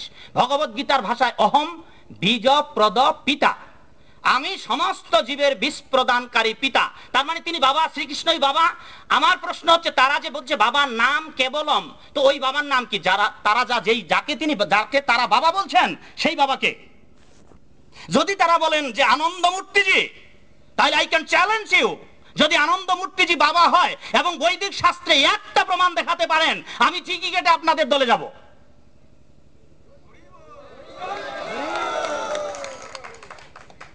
আর এই বাবা যদি কৃষ্ণ হয়, তাহলে আপনাদের পাল্টা প্রশ্ন, আপনাদের মন্দিরে কেন কৃষ্ণ পূজা করা হয় না? অত সোজা নয়। আপনি ধর্মের তত্ত্ব জানবেন না আর এসে স্টেজে দাঁড়িয়ে সভাপতির অনুমতি নিয়ে কথা বলবেন বাবা নাম কেবলম। হ্যাঁ, আর এই জন্য বলেছিলাম বিতর্ক আলাদা জিনিস। বিতর্ক মানে আমি 4টি প্রশ্ন করেছি, 4টি প্রশ্নের উত্তর দেওয়ার সাথে সাথে নেমে পড়বেন, প্রমাণ দেখাতে পারবেন, নট সারেন্ডার ইউ। অত ব্যাখ্যা দেওয়ার কি দরকার? বৈষ্ণবের ব্যাখ্যা দিচ্ছেন। আরে বাবা, আমরা তো বৈষ্ণবের কারখানায় বসে আছি, আমাদের ব্যাখ্যা শোনাতে হবে না, আমরা ভালো ব্যাখ্যা জানি উনার থেকে। আর উনি প্রভাস খণ্ডে দেখাতে চেয়েছেন যে চৈতন্য মহাপ্রভু হরিদাসকে বলেছেন, আরে বাবা প্রভাস খণ্ড তো আলাদা জিনিস, হরিবংশ তো আলাদা জায়গায়, সেটা দাপর যুগের লেখা বই, আর ঘটনাটা তো কলি যুগে চৈতন্য মহাপ্রভু, কি করে ওই গ্রন্থে থাকবে এই কথা? হ্যাঁ, এই কথা ওই গ্রন্থে কি করে থাকবে? প্রভাস খণ্ডে কি করে থাকবে? আর হরিদাস গ্রন্থের নাম, হরিদাস কোন প্রামাণিক শাস্ত্র নয়। আমি বারবার অনুরোধ করেছি আপনি প্রামাণিক শাস্ত্র থেকে কথা বলবেন। নিজের বানানো তৈরি করা ওই শ্রীচরণ দাস আর ওই কি অতুল প্রসাদ মিত্র, হ্যাঁ, তারপর ওই ভদ্রলোক বলে গেলেন ডারউইন। আপনি জানেন যে ডারউইনের মতবাদকে ভ্রান্ত বলে সারা বিশ্বাস প্রমাণ করেছে। তিনি বলেছেন যে বানর থেকে মানুষ আছে। আরে এই জন্য আমাদের প্রভুপাদ বলেছেন যে ডারউইনের বাবা মা বানর আর বানরই ছিল। এখনো পৃথিবীতে অনেক বানর বানরই আছে, তারা তো মানুষ হয় না। আর ডারউইনের থিওরি দিয়েছেন যে তারা এই আমরা মানুষেরা আগে বানর বানরই ছিলাম, কই এখন বানর বানরীরা মানুষ হচ্ছে না কেন? হ্যাঁ, অতএব ডারউইনের তত্ত্ব যে ভুল, থিওরি যে ভুল, আর ওই ভদ্রলোক ডারউইনের থিওরির ফতুয়া ওড়াচ্ছেন এখানে এসে। উনি জানেন না যে ডারউইন কবেই বিধ্বস্ত হয়ে গেছে তার সূত্র। তিনি নিজে বলেছেন যে আমি শাস্ত্রের কথা জানি না, শাস্ত্রের কথা বলবো না। আরে না জানলে বলবেন কেন? তা কেন লম্বা লম্বা কথা বলছেন আবার? আর ইনি অভিযোগ তুলেছেন যে 3 জন গুরু কেন নিমাই পণ্ডিতে চৈতন্য দেবের কৃষ্ণের। আমি কি বলেছি যে গুরুর দরকার নাই? আপনি 1000টা গুরু করতে পারবেন। আমি শুধু বলেছি যে নকল গুরু যেগুলো অসৎ গুরু সেইগুলোকে, হ্যাঁ, সেইটা না বলে উনি বারবার অভিযোগ করছেন যে হ্যাঁ গুরু নিন্দা করছে, গুরু নিন্দা করছে। আমি তো গুরু নিন্দা করি নেই। যদি আপনি অসৎ হন, ভাগবত শাস্ত্র বলছে গুরু 4টি, কোন দোষের একটি দোষে থাকলে ওই গুরুকে বাদ দিতে হবে। যদি বাদ না দেন তাইলে পরিত্যাগ বিধিয়তে পুনশ্চ দীক্ষা গ্রহাৎ, যদি বাদ না দেন তাবু ভৌ নরকং ঘরং ব্রজত কালমক স্বয়ং। ওই গুরু 4টি দোষের একটি দোষ যদি থাকে, যদি আমিষ ভক্ষণ করে, মাছ মাংস, রসুন পেঁয়াজ, মুসুরের ডাল, গুরুদেব পরিত্যাগ। ওই গুরুদেব যদি নেশা খায়, পান, চা, বিড়ি, সিগারেট, যদি বলেন এগুলা প্রমাণ কোথায় আছে? ব্রহ্মাণ্ড পুরাণে পরিষ্কার লেখা আছে তোমালং ভক্ষিতং কলৌ স্বগচ্ছেদ নরকার্ণবে। এই কলিযুগে যেই ব্যক্তি ওই নেশা গ্রহণ করবে তারা নরকে যাবে। এবার ভাগবতের 6ষ্ঠ স্কন্ধে এবং 9ম স্কন্ধে পরীক্ষিত মহারাজ কলিকে বলছেন তুমি এই জায়গায় থাকবে, 4টি জায়গায়। 4 নম্বর জুয়া তাস খেলা, তাইলে যিনি মাছ মাংস খাবেন, যিনি পেঁয়াজ রসুন খাবেন এবং নেশা গ্রহণ করবেন, যথার্থ গুরু তার ওজনে টাকা দিলেও দীক্ষা দেবে না। আমি বলেছি এই গুরুর কথা। আর উনারা বলছে চৈতন্যের গুরু ছিল, নিমাইয়ের গুরু ছিল। আমি তো সেই সময় বলেছি যে আমারও তো গুরু আছে। অর্থ যে বোঝেন না। দেখিয়াও না দেখে জইছে অভক্তের গণ, উলুকে না দেখে জইছে সূর্যের কিরণ। পেঁচা যেমন সূর্যের সঙ্গে চিরদিন শত্রুতা, আমাদের কোনো শত্রুতা নেই। অন্যেরা আমাদেরকে ভাবেন যে এরা আমাদের শত্রু। নতুন ধর্ম আনছে একটা স্কটন।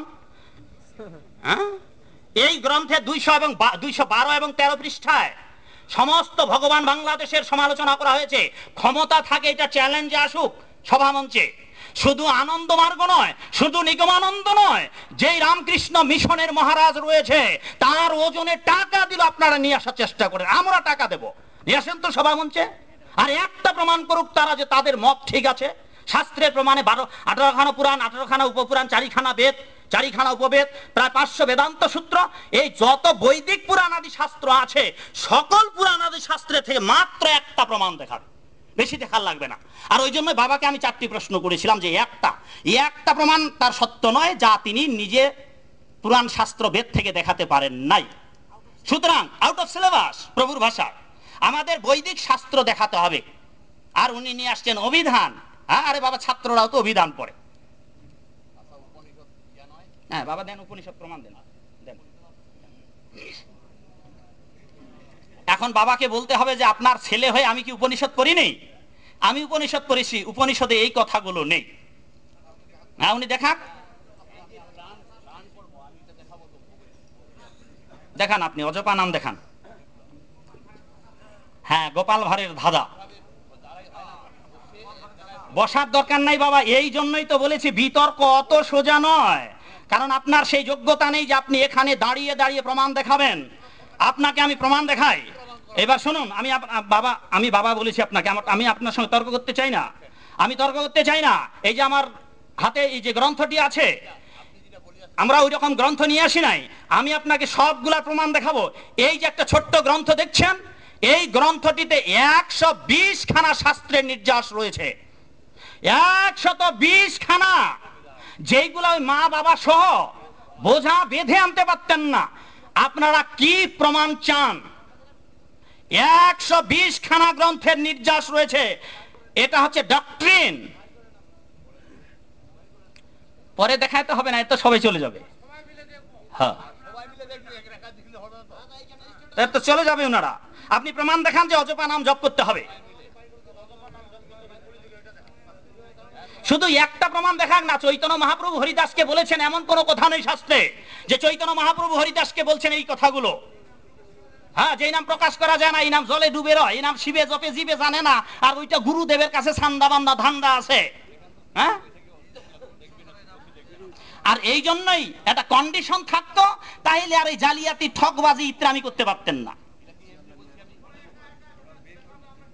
না না না, আমি সেই লোক, আমি একা দেখার লোক নই, আমি কাউকে ছাড়বার লোক নই। ঠিকই বাজেট করা আমি।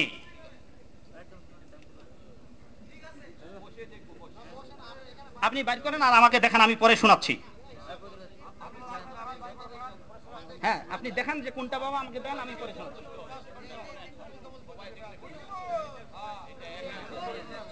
আমি পরে শোনাচ্ছি, আপনি দেন। আপনি পরে শোনান, আপনি পরে শোনান, আপনি পরে শোনান। হ্যাঁ, আসেন, আপনি পরে শোনান যে কলিযুগের যুগ ধর্ম অজপা নাম। যা যে 4টি প্রশ্ন করেছি এর যে কোনো একটা প্রমাণ দেখান। এই যে দেখেন প্রভাসখণ্ড লেখা আছে। আমি চিনি, প্রভাসখণ্ড চিনি। এইবার আপনার অদ্ভুত ভাগবত। হ্যাঁ, এবার ওইখান থেকে দেখান। মদ ভাগবত এটা তো জানি বাবা, আমার কাছে আছে। তো অবলম্বনে এই হ্যাঁ, গ্রন্থ লিখিত হলো। হ্যাঁ, লিখিত হয়েছে। আচ্ছা, এই যে প্রতিটা গ্রন্থের নাম আছে। হ্যাঁ, এটা প্রমাণ আছে। এখানে এই যে হরিদাসের নাম বিতরণ আমি দেখাবো। এটি এইগুলা মানে আমি তো ওইটা মনে করি না, আমি যদি বসিয়া দেখি এইটা আর এই যে দেখেন এখানে কি লিখছে, হরিদাস কর্তৃক নাম বিতরণ, হরিনাম বিতরণ। হরিদাস বলে হরি শোনরে কারণ, গ্রামে গিয়ে করো হরিনাম বিতরণ। নর নারায়ণ তাহে যত জাতি বর্ণে হরিনাম দিয়ে এসো সকলের কর্ণে। ইয়া বলি হরিদাস করে ভ্রমণ, গ্রামে করে হরিদাস নাম বিতরণ। গ্রাম ধাম প্রান্তভাগে বসি তরুমূলে, হরিনাম ল এসে উচ্চস্বরে বলে। এতক শুনিয়ে সে সকল প্রতিবাসী, হরিদাস নিকটেতে উত্তরিল আসি। আচ্ছা, সকলেতে আসি বলে আমাকে কহিবে, হরিনাম নিলে প্রভু কি ফল ফলিবে? হরিদাসকে ভক্তগণ জিজ্ঞাসা করছে। হরিদাস বলে, শুনো সর্বজন, হরিনাম গুণকীর্তন করিব বর্ণন। হরিনাম লয় সেই সব গুণধাম, অন্তকালে পায় সে বৈকুণ্ঠধাম। মহাসাদ হয় সে শুনহ কারণ, স্বর্গ মোক্ষ প্রাপ্ত হয় যার যেই মন। হরিনাম লইবার আছে এই বেদ, তৈল মৎস্য নারী সঙ্গ করিতে নিষেধ। এই যে হরিদাস বলতেছে, এত শুনি বলে যত নরনারীগণ, কি কথা বলিলি হরে মূর্খ অভাজন। ত্যাগ করিব যদি তৈল মৎস্য নারী, কি সুখ সংসারে বলো কিসের সংসারী। শোনা ওরে দুষ্ট স্পষ্ট বলি তোর কাছে, তৈল মৎস্য নারী বিনে সংসারে কি আছে। তুই মূর্খ জানিস না পাবি দুরাচার, সংসারে প্রধান সুখ তৈল মৎস্য নারী। তাহাতে বহিমুখ যদি তোর নাম করি হরি, কিংবা সুখ সংসারতে কিসের সংসারী। সংসারের সুখে বসি হরি বলো বাম, কি জন্যে করিবে বলো তোর হরিনাম। কথা বুঝতে পারছেন তো? এবার বুঝতে পারছি। এবার আপনার কি ভুল তা দেখাচ্ছি আপনাকে। বলেন বলেন বলেন, আমার ভুলটা বলেন। এবার বসেন।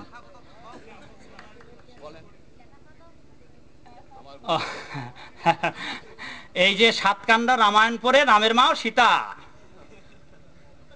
হ্যাঁ, আচ্ছা, এবার ভুল ধরতে পারলে আর তো বলার লাগবে না। উনি বলেছেন যে যখন হরিনাম বিতরণ করতে গেলেন, হরিদাস এই কথাগুলো বলতে গেলেন, তখন চৈতন্য মহাপ্রভুর কাছে এসে বললেন। আর চৈতন্য মহাপ্রভু বলল যে না না, হ্যাঁ, এগুলা সবই চলবে। আর এখানে কারা বলতেছেন এই কথাগুলো? এগুলা চৈতন্য মহাপ্রভুর কথা নয়, এগুলা চৈতন্য মহাপ্রভুর কথা নয়। কে বলছে? এইবার দেখুন কে বলছে এই কথাগুলো। অন্তকালে পায় সেই বৈকুণ্ঠ ধাম, এগুলো হরিদাসের কথা। মহাসাদ হয় সেই শুনহ কারণ, স্বর্গ মোক্ষ প্রাপ্ত হয় যার যেই মন। হরিনাম লইবারে আসে এই বেদ, তৈল মৎস্য নারী সঙ্গ করিতে নিষেধ। এত শুনি বলে যত নর নারীগণ। আর উনি বলেছেন যে চৈতন্য মহাপ্রভুর কথা বলেছেন। এটা হরিদাসের কথা নয়, যত নর নারীগণ। এটা হরিদাসেরও কথা নয়, চৈতন্য মহাপ্রভুরও কথা নয়। এগুলা যারা গ্রামে যাদের কাছে বিতরণ করতে গিয়েছিলেন, সেই সমস্ত নরনারীগণ যারা ধর্ম বিষয়ে জানতেন না, অধম পড়ুয়া ছিলেন, যারা বিষয় প্রমত্ত সংসারী মানুষ, তারা তাদের মতো করে বলেছেন এই কথা।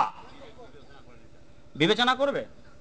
এবার এখানে কে শিক্ষিত, সবচেয়ে শিক্ষিত কে আছেন তিনি বিবেচনা করুন যে এটা কি চৈতন্য মহাপ্রভুর কথা, এটা হরিদাসের কথা, নাকি ওই মহিলাগুলোর কথা যাদের কাছে তিনি গিয়েছিলেন। আর সর্বোপরি এটা এই প্রভাস খণ্ড হচ্ছে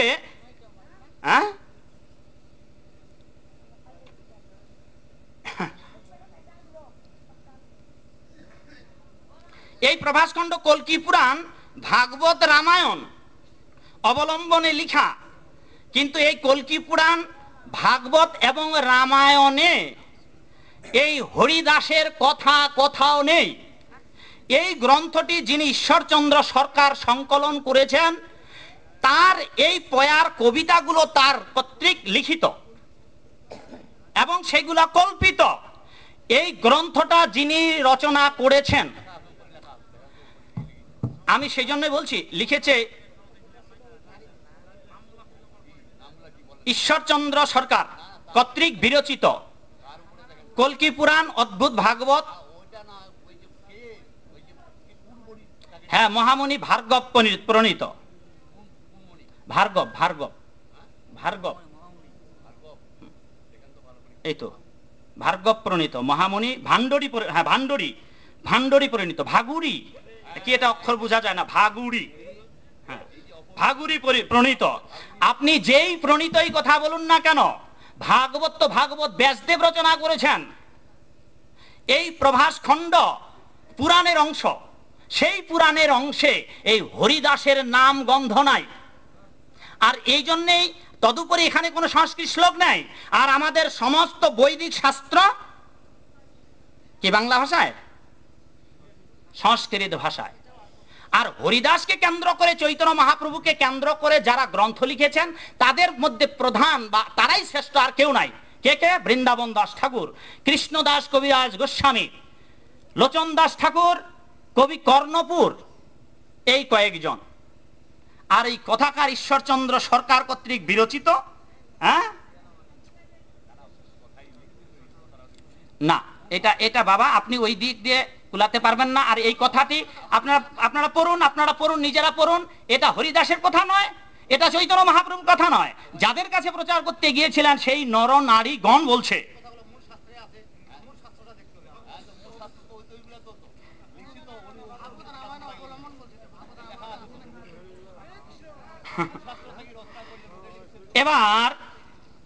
এবার এই কথাগুলো আগে বলেছি, এই কথাগুলো তিনি রচনা করেছেন ঠিক সুরধ্বনি দেবী যেভাবে রচনা করেছেন এইভাবে।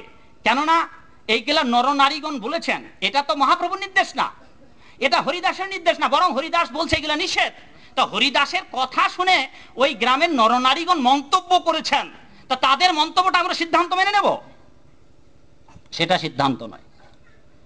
অতএব আগেই বলেছি বাবা, আমাদের যে পুরাণ শাস্ত্র রয়েছে, এ সমস্ত পুরাণ শাস্ত্রে এইরকম ঠকবাজি, বুজরুকি, জালিয়াতি এর কোনো স্থান নেই। সেই জন্যে যদি আপনাদের আরো ইচ্ছা জাগে ঝগড়া করতে, এবার শর্ত দিয়ে যায় আপনাদের। ঝগড়া করার শর্ত কি আছে? হ্যাঁ, জন্মাষ্টমী। উনি আরেকটা বলেছেন, আগের দিনেরটাও ঠিক, পরের দিনেরটাও ঠিক। জন্মাষ্টমী কোথায় পেয়েছেন বাবা? আগের দিনেরটাও ঠিক, পরের দিনেরটাও ঠিক। শুধু আমার টিকি নয়, আমার সব গুরু ভাই টিকি কেটে আমি নিজে দেব, যদি প্রমাণ দেখাতে পারেন একটা যে সবটাই ঠিক। কেন? ওই হরিভক্তি বিলাসে শত শত শাস্ত্রে সিদ্ধান্ত আছে, ওখানে পরিষ্কার করে বলে দেওয়া আছে যে কোন একাদশী পালন করতে হবে, কোন জন্মাষ্টমী পালন করতে হবে। এই জন্মাষ্টমী পালন করলে, ওই একাদশী পালন করলে অসুর কুলেতে জন্মাবে কেন? স্মার্ত মত, স্বার্থমত আর গোস্বামী মত। স্বার্থ মতে উপবাস পালন করলে এ জন্মে অসুরত্ব, আর পরজন্মে অসুর কুলেতে লোভিবে জনম। এখন উনি বাবা বলছে যে সব দুইটাই ঠিক। শাস্ত্র বলছে ওই স্মার্ত মতে উপবাস করলে আপনি অসুর কুলে জন্মগ্রহণ করবেন, হ্যাঁ, এবং আপনার শুধু একাদশী এবং জন্মাষ্টমী পালন করলে যে পুণ্য হয়, আর ওই মতে একাদশী আর উপবাস জন্মাষ্টমী যদি পালন করেন, না করলে, উপবাস না করলে যে ক্ষতি হয়, না করলে যে পাপ হয়, সেই পাপ হবে যদি আপনি স্মার্ত মতে উপবাস করেন। তাইলে কি হলো? এবার জন্মাষ্টমী উনি স্বীকার করেছেন যে 2 দিনেই। তার মানে ওই বাবাকেই আমি প্রশ্ন করি যে বাবা, আপনি মায়ের পেট থেকে 2 দিন বের হয়েছেন, তাহলে 2 দিন জন্মাষ্টমী না হলে কেন হবে? শ্রীকৃষ্ণ কংসের কারাগারে যেদিন আসেন পরের দিন আবার এসেছেন, হ্যাঁ, নাকি একদিন এসেছেন? আর আমরা যখন মারা যাব, বাংলা সাল ইংরেজি সাল কে বলতেছেন আপনি? মানে আরেক পণ্ডিত না হতে পারে এরকম বাংলা সাল ইংরেজি সাল। আরে বাংলা সাল আর ইংরেজি সাল ঠিক আছে, বলুক না, বলুক, রাগ করার দরকার নেই। আমরাই তো, আমার তো এখানেই বাড়ি, আমার তো আপনাদের থানার পাশেই বাড়ি, যদিও 23 বছর ধরে ভিটা ছাড়া একেবারে হ্যালো করলেই গেল। আমি আপনাদের ছেলে বেশি দূরে না, একটা জয়নন্দ হাটেই আমার বাড়ি, আপনাদের থেকে বেশি দূরে না, এই কাহাডল থানাতেই আমার বাড়ি।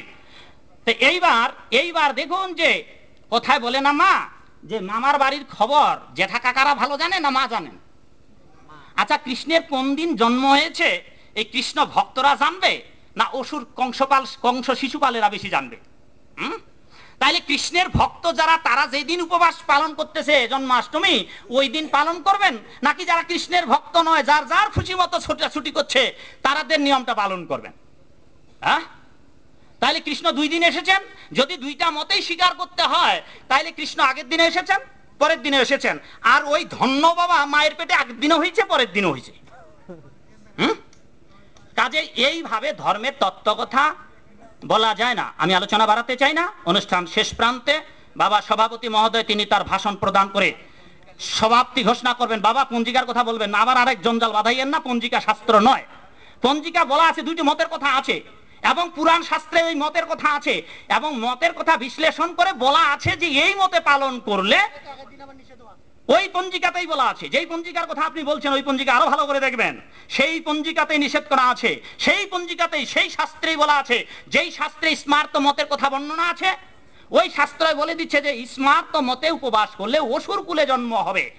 এইবার কৃষ্ণ ওই যে বারবার উনি যোগের কথা বলেছেন, আমি বলেছি যে বাবা যোগের কথা বলেছেন, কিন্তু সমস্ত যোগ, ধর্ম, কর্ম, জ্ঞান সব বাতিল করে কেবল কৃষ্ণের নাম স্মরণ করতে বলেছেন। আর এটাকে কটাক্ষ করে আরেকজন বলছেন, এখান থেকে বলেছেন তাই কি দেবদেবী পূজা বাপ। আরে বাবা, তা কি বলা হলো? বলা হচ্ছে যদি দেবদেবীর পূজা করেন, ভগবদ গীতা 9ম অধ্যায়ের 26 নম্বর শ্লোকে বলা হয়েছে, জানতি দেবান দেবন পিতৃন জানতি পিতৃবতা ভূত জানতি ভূতের যা মত জাঁচি নহ পিমাম। আমরা তো সব দেবদেবীর পূজা বাদ দিতে বলছি না, আর এই কথাটা বলে উস্কানি দেওয়া হচ্ছে। হ্যাঁ, তাহলে কৃষ্ণকে পূজা করো আর দেবদেবী সব মন্দিরগুলো ভাঙো। তার মানে কি ইসকনের বিরুদ্ধে আন্দোলন করবেন না? ইসকন এইরকম আজে বাজে কথা বলে না।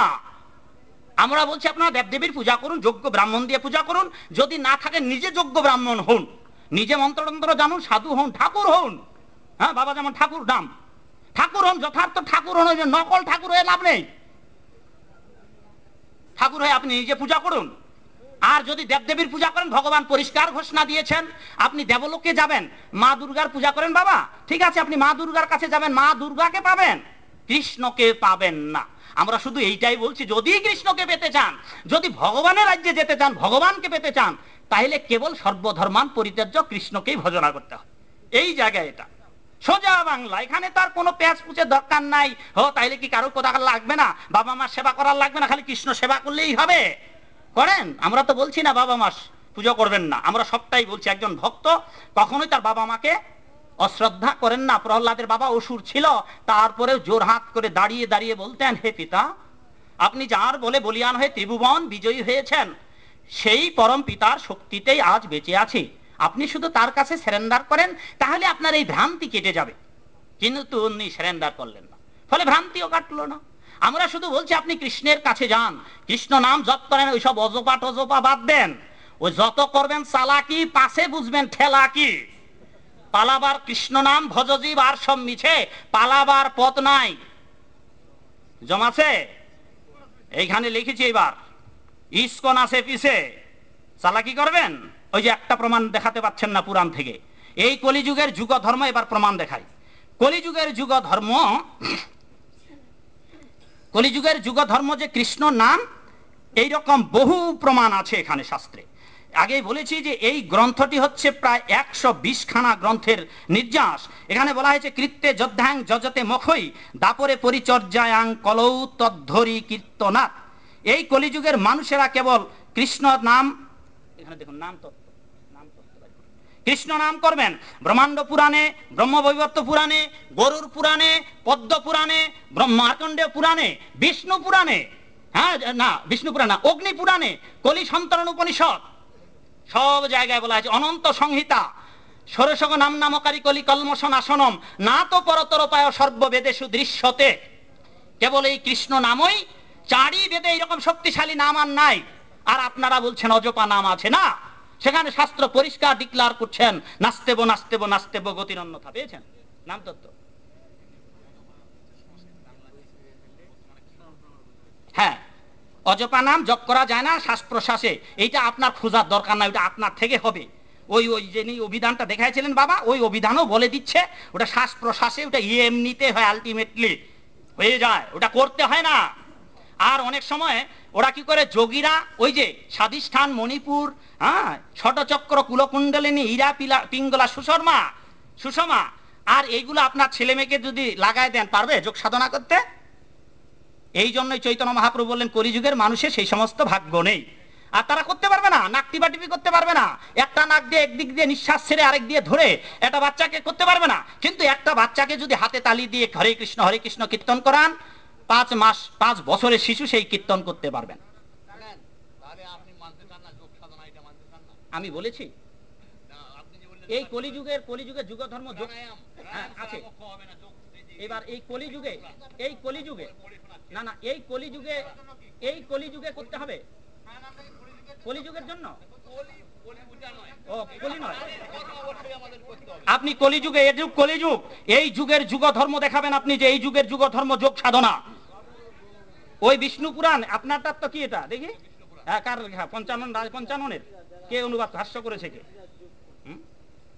সংস্কৃত শ্লোক নাকি বেনি মাধব শিলে? হ্যাঁ, মানে যত সব ছাইছাতা আছে সেগুলা জোড়ায় নিয়ে আসছেন উনি। আপনি সংস্কৃত পড়বেন বাবা, যদি এই বিষয়গুলো জানতে চান। আমি বারবার হাজারবার আপনাকে বাবা বলে সম্বোধন করছি। আপনি এটা এটা মানবো কি করে? সংস্কৃত কোথায়? আর বলেছি যে যুগ ধর্ম, এই যুগের মানুষেরা প্রাণায়াম করবে। আপনার 10 বছরের শিশুকে প্রাণায়াম করাতে পারবেন? 5 বছরের শিশুকে? ও স্থান বিশেষে, মানে আপনার মতো যারা পণ্ডিত, আপনার মতো যারা ঠাকুর, তারা করবে, আর বাকি যোগ ঠিক আছে। এই স্থূল সাধক সিদ্ধি প্রবর্তক, সেটাও শ্রীচরণের লেখা। চরণ না কিরণ নাম বললেন, যেটা ওই যে নিগুড় তত্ত্ব ভান্ডার গ্রন্থ লিখেছেন। তারপর তারপর ওই যে তত্ত্ব রসামৃত জ্ঞানমঞ্জরি, এই সমস্ত বৈদিক শাস্ত্র নয়, এগুলা শ্রীচরণ দাসের অপকীর্তি। এগুলো কোনো ভাগবত বেদ বেদান্তের সিদ্ধান্ত নয়। অতএব আমি আর এই সমস্ত জালিয়াতি ঠকবাজি আলোচনা করতে চাই না। আমি আবার ঘোষণা দিতে চাই, যদি আপনাদের এলাকার কারো এরকম স্বাদ জাগে বিতর্ক করার জন্য, তাহলে 6টি কন্ডিশন, এই 6টি, বাবা শুনুন, 6টি কন্ডিশন, এই 6টি কন্ডিশনের লাস্ট কন্ডিশন হচ্ছে, যারা প্রমাণ দেখাতে পারবেন না তারা পরাজিত বিজয়ী দলের অন্তর্ভুক্ত হবেন। আর অত চালাকি, অত ঝগড়া বিবাদ দরকার নাই। যদি প্রমাণ না দেখাতে পারেন তাইলে বিজয়ী দলের অন্তর্ভুক্ত হতে হবে।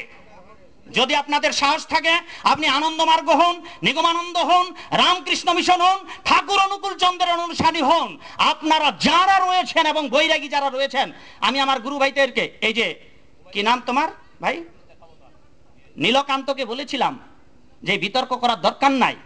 এবং আমি আমার গুরু ভাইদের জিজ্ঞাসা করে দেখতে পারেন যে অন্তত যাদের গলে তুলসীর মালা আছে এদের বিরুদ্ধে কোনোদিন নামবেন না। জিজ্ঞাসা করুন গুরু ভাইদের আমার, কেন?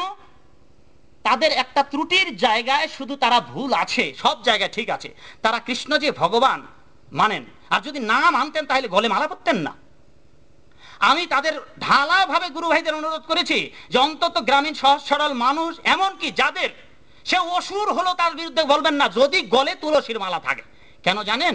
এই গলে তুলসীর মালা যাদের কণ্ঠে আছে, ওই মানুষটি এজন্মে নয় বহু জন্ম পরে হলো আফটার মেনি বার্থ এগো, ভগবত গীতায় যেটা বলেছেন, বহু নাং জন্ম নামন্তে, বহু জন্মের সৌভাগ্যের ফলে যেমন মানব জন্ম পেয়েছি, এইভাবে গলে তুলসীর মালা পড়লে বহু জন্ম জন্মান্তরে একদিন সে কৃষ্ণ ভক্ত হয়ে যাবে। সেই জন্য যমরাজ একেবারে আগেই ডিক্লার করে দিয়েছেন যে যাদের গলে তুলসীর মালা আছে, ওরা অনাচারী হোক, ভ্রষ্টাচারী হোক, যোগভ্রষ্ট হোক, যোগ সাধন করুক আর না করুক, এ জন্মে নয় বহু জন্ম পরে হলে ওই তুলসীর মালা যে গলে আছে, সেই মালার প্রভাবে একদিন তারা ভক্ত হয়ে যাবে।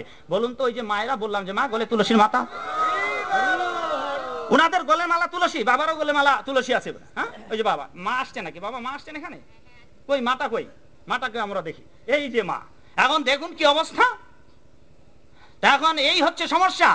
তা সেই জন্য আমি ওনাদের অনুরোধ করেছিলাম যে যাদের গলে অন্তত তুলসীর মালা আছে এদের বিরুদ্ধে কিছু বলার দরকার নাই, বরং তাদেরকে সহজভাবে বুঝিয়ে যে বাবা এটা নয়, এইরকম করে আছে, আপনারা যা জেনেছেন তা সেটা সঠিক নয়, আপনাকে সিলেবাস মেনটেন করে আপনাকে বই পড়তে হবে। আপনি যদি যে কোনো বই পড়েন আর মেট্রিক পরীক্ষা দিতে যান, পারবেন?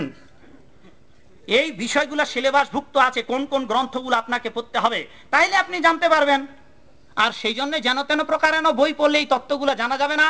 এখানে বাবা এবং মা এসেছেন, তারা যেন আমাকে দুইজনে ক্ষমা করেন, এবং আমি তাদের ঠিকানা পেলে দরকার হয় তাদের বাড়িতে গিয়ে অনুরোধ করে আসবো, কেননা আমাদের তো সব জায়গায় ভক্ত আছে।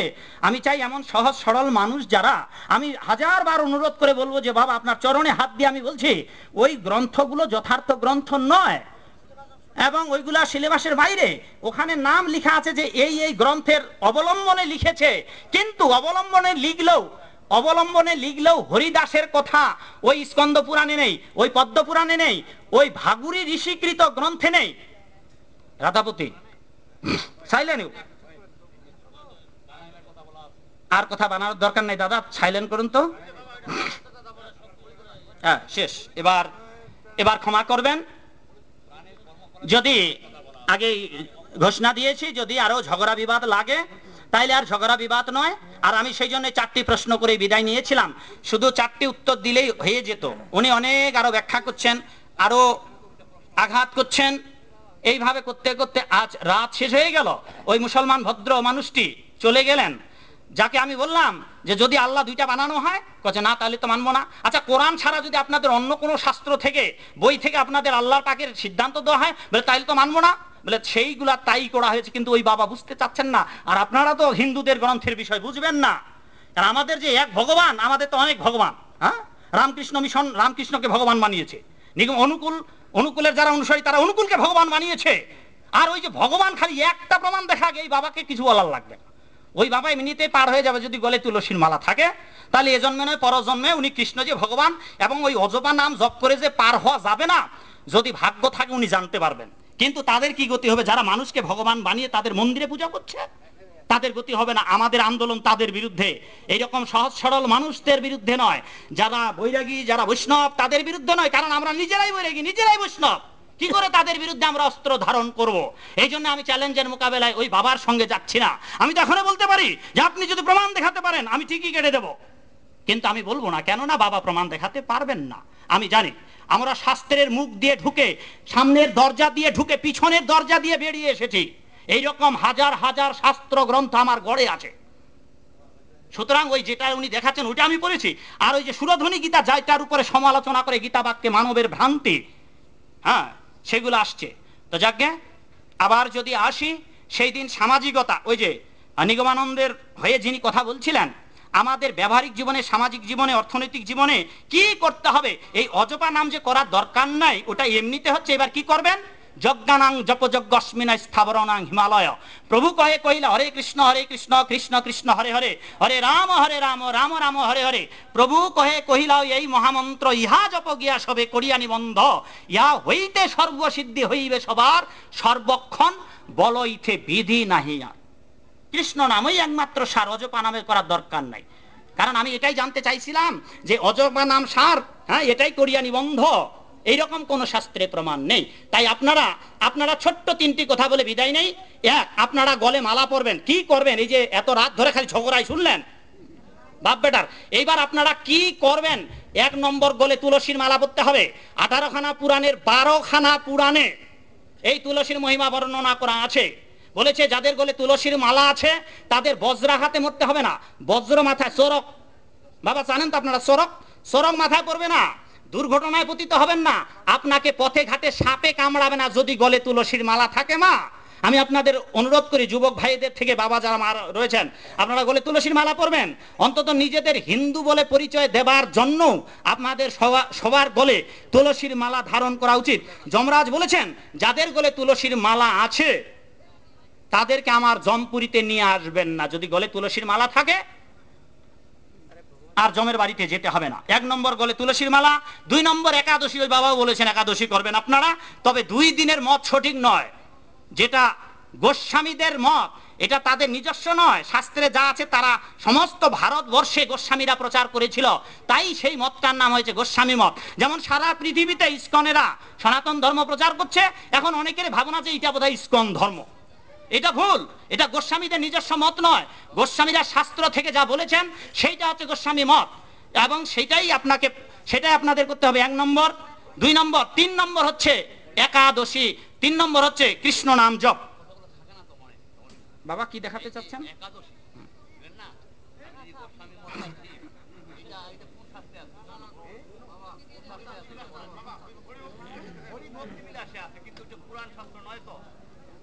হরিভক্তি পুরাণ শাস্ত্র নয়, ওখানে পুরাণের ওইটা শুধু তাই নয়, উনি বলছেন হরিভক্তি পুরাণ শাস্ত্র নয় বাবা, ওইখানে 18খানা পুরাণের কোড দেওয়া আছে আমাদের কাছে। শ্লোক নাম্বার নাই, এখানে শ্লোক নাই, সংস্কৃত শ্লোক নাই, মূল শ্লোক নাই, এগুলো মূল কই সংস্কৃত দেখান আপনি। আরে বাবা পুরাণ না তো এখান। আপনি জানেন বাল্মীকি রচিত রামায়ণ আছে, ওই রামায়ণটা গোটা ভুল। পুরাণ কিন্তু সংস্কৃত শ্লোক কই? পুরাণ বাংলা ভাষায় ব্যাসদেব পুরাণ লিখেছেন, কিন্তু বাংলা ভাষা না, বিষ্ণু পুরাণ। আমাদের কাছে আসল পুরাণ আছে সংস্কৃত যেটা, এটা আপনি বাংলায় অনুবাদ করাটা। এটা অমান্য এই জন্যই যে সেখানে বানানো কথা আছে। হরে কৃষ্ণ। হ্যাঁ, আলোচনা এখানে সমাপ্ত টানছি। আশীর্বাদ করবেন যাতে করে আবারও আপনাদের মাঝে এসে আপনাদের চরণধুলি মাথায় নিয়ে নিজেকে ধন্য করতে পারি। নিতাই গৌর প্রেমানন্দে হরি হরি বল, হরি বল।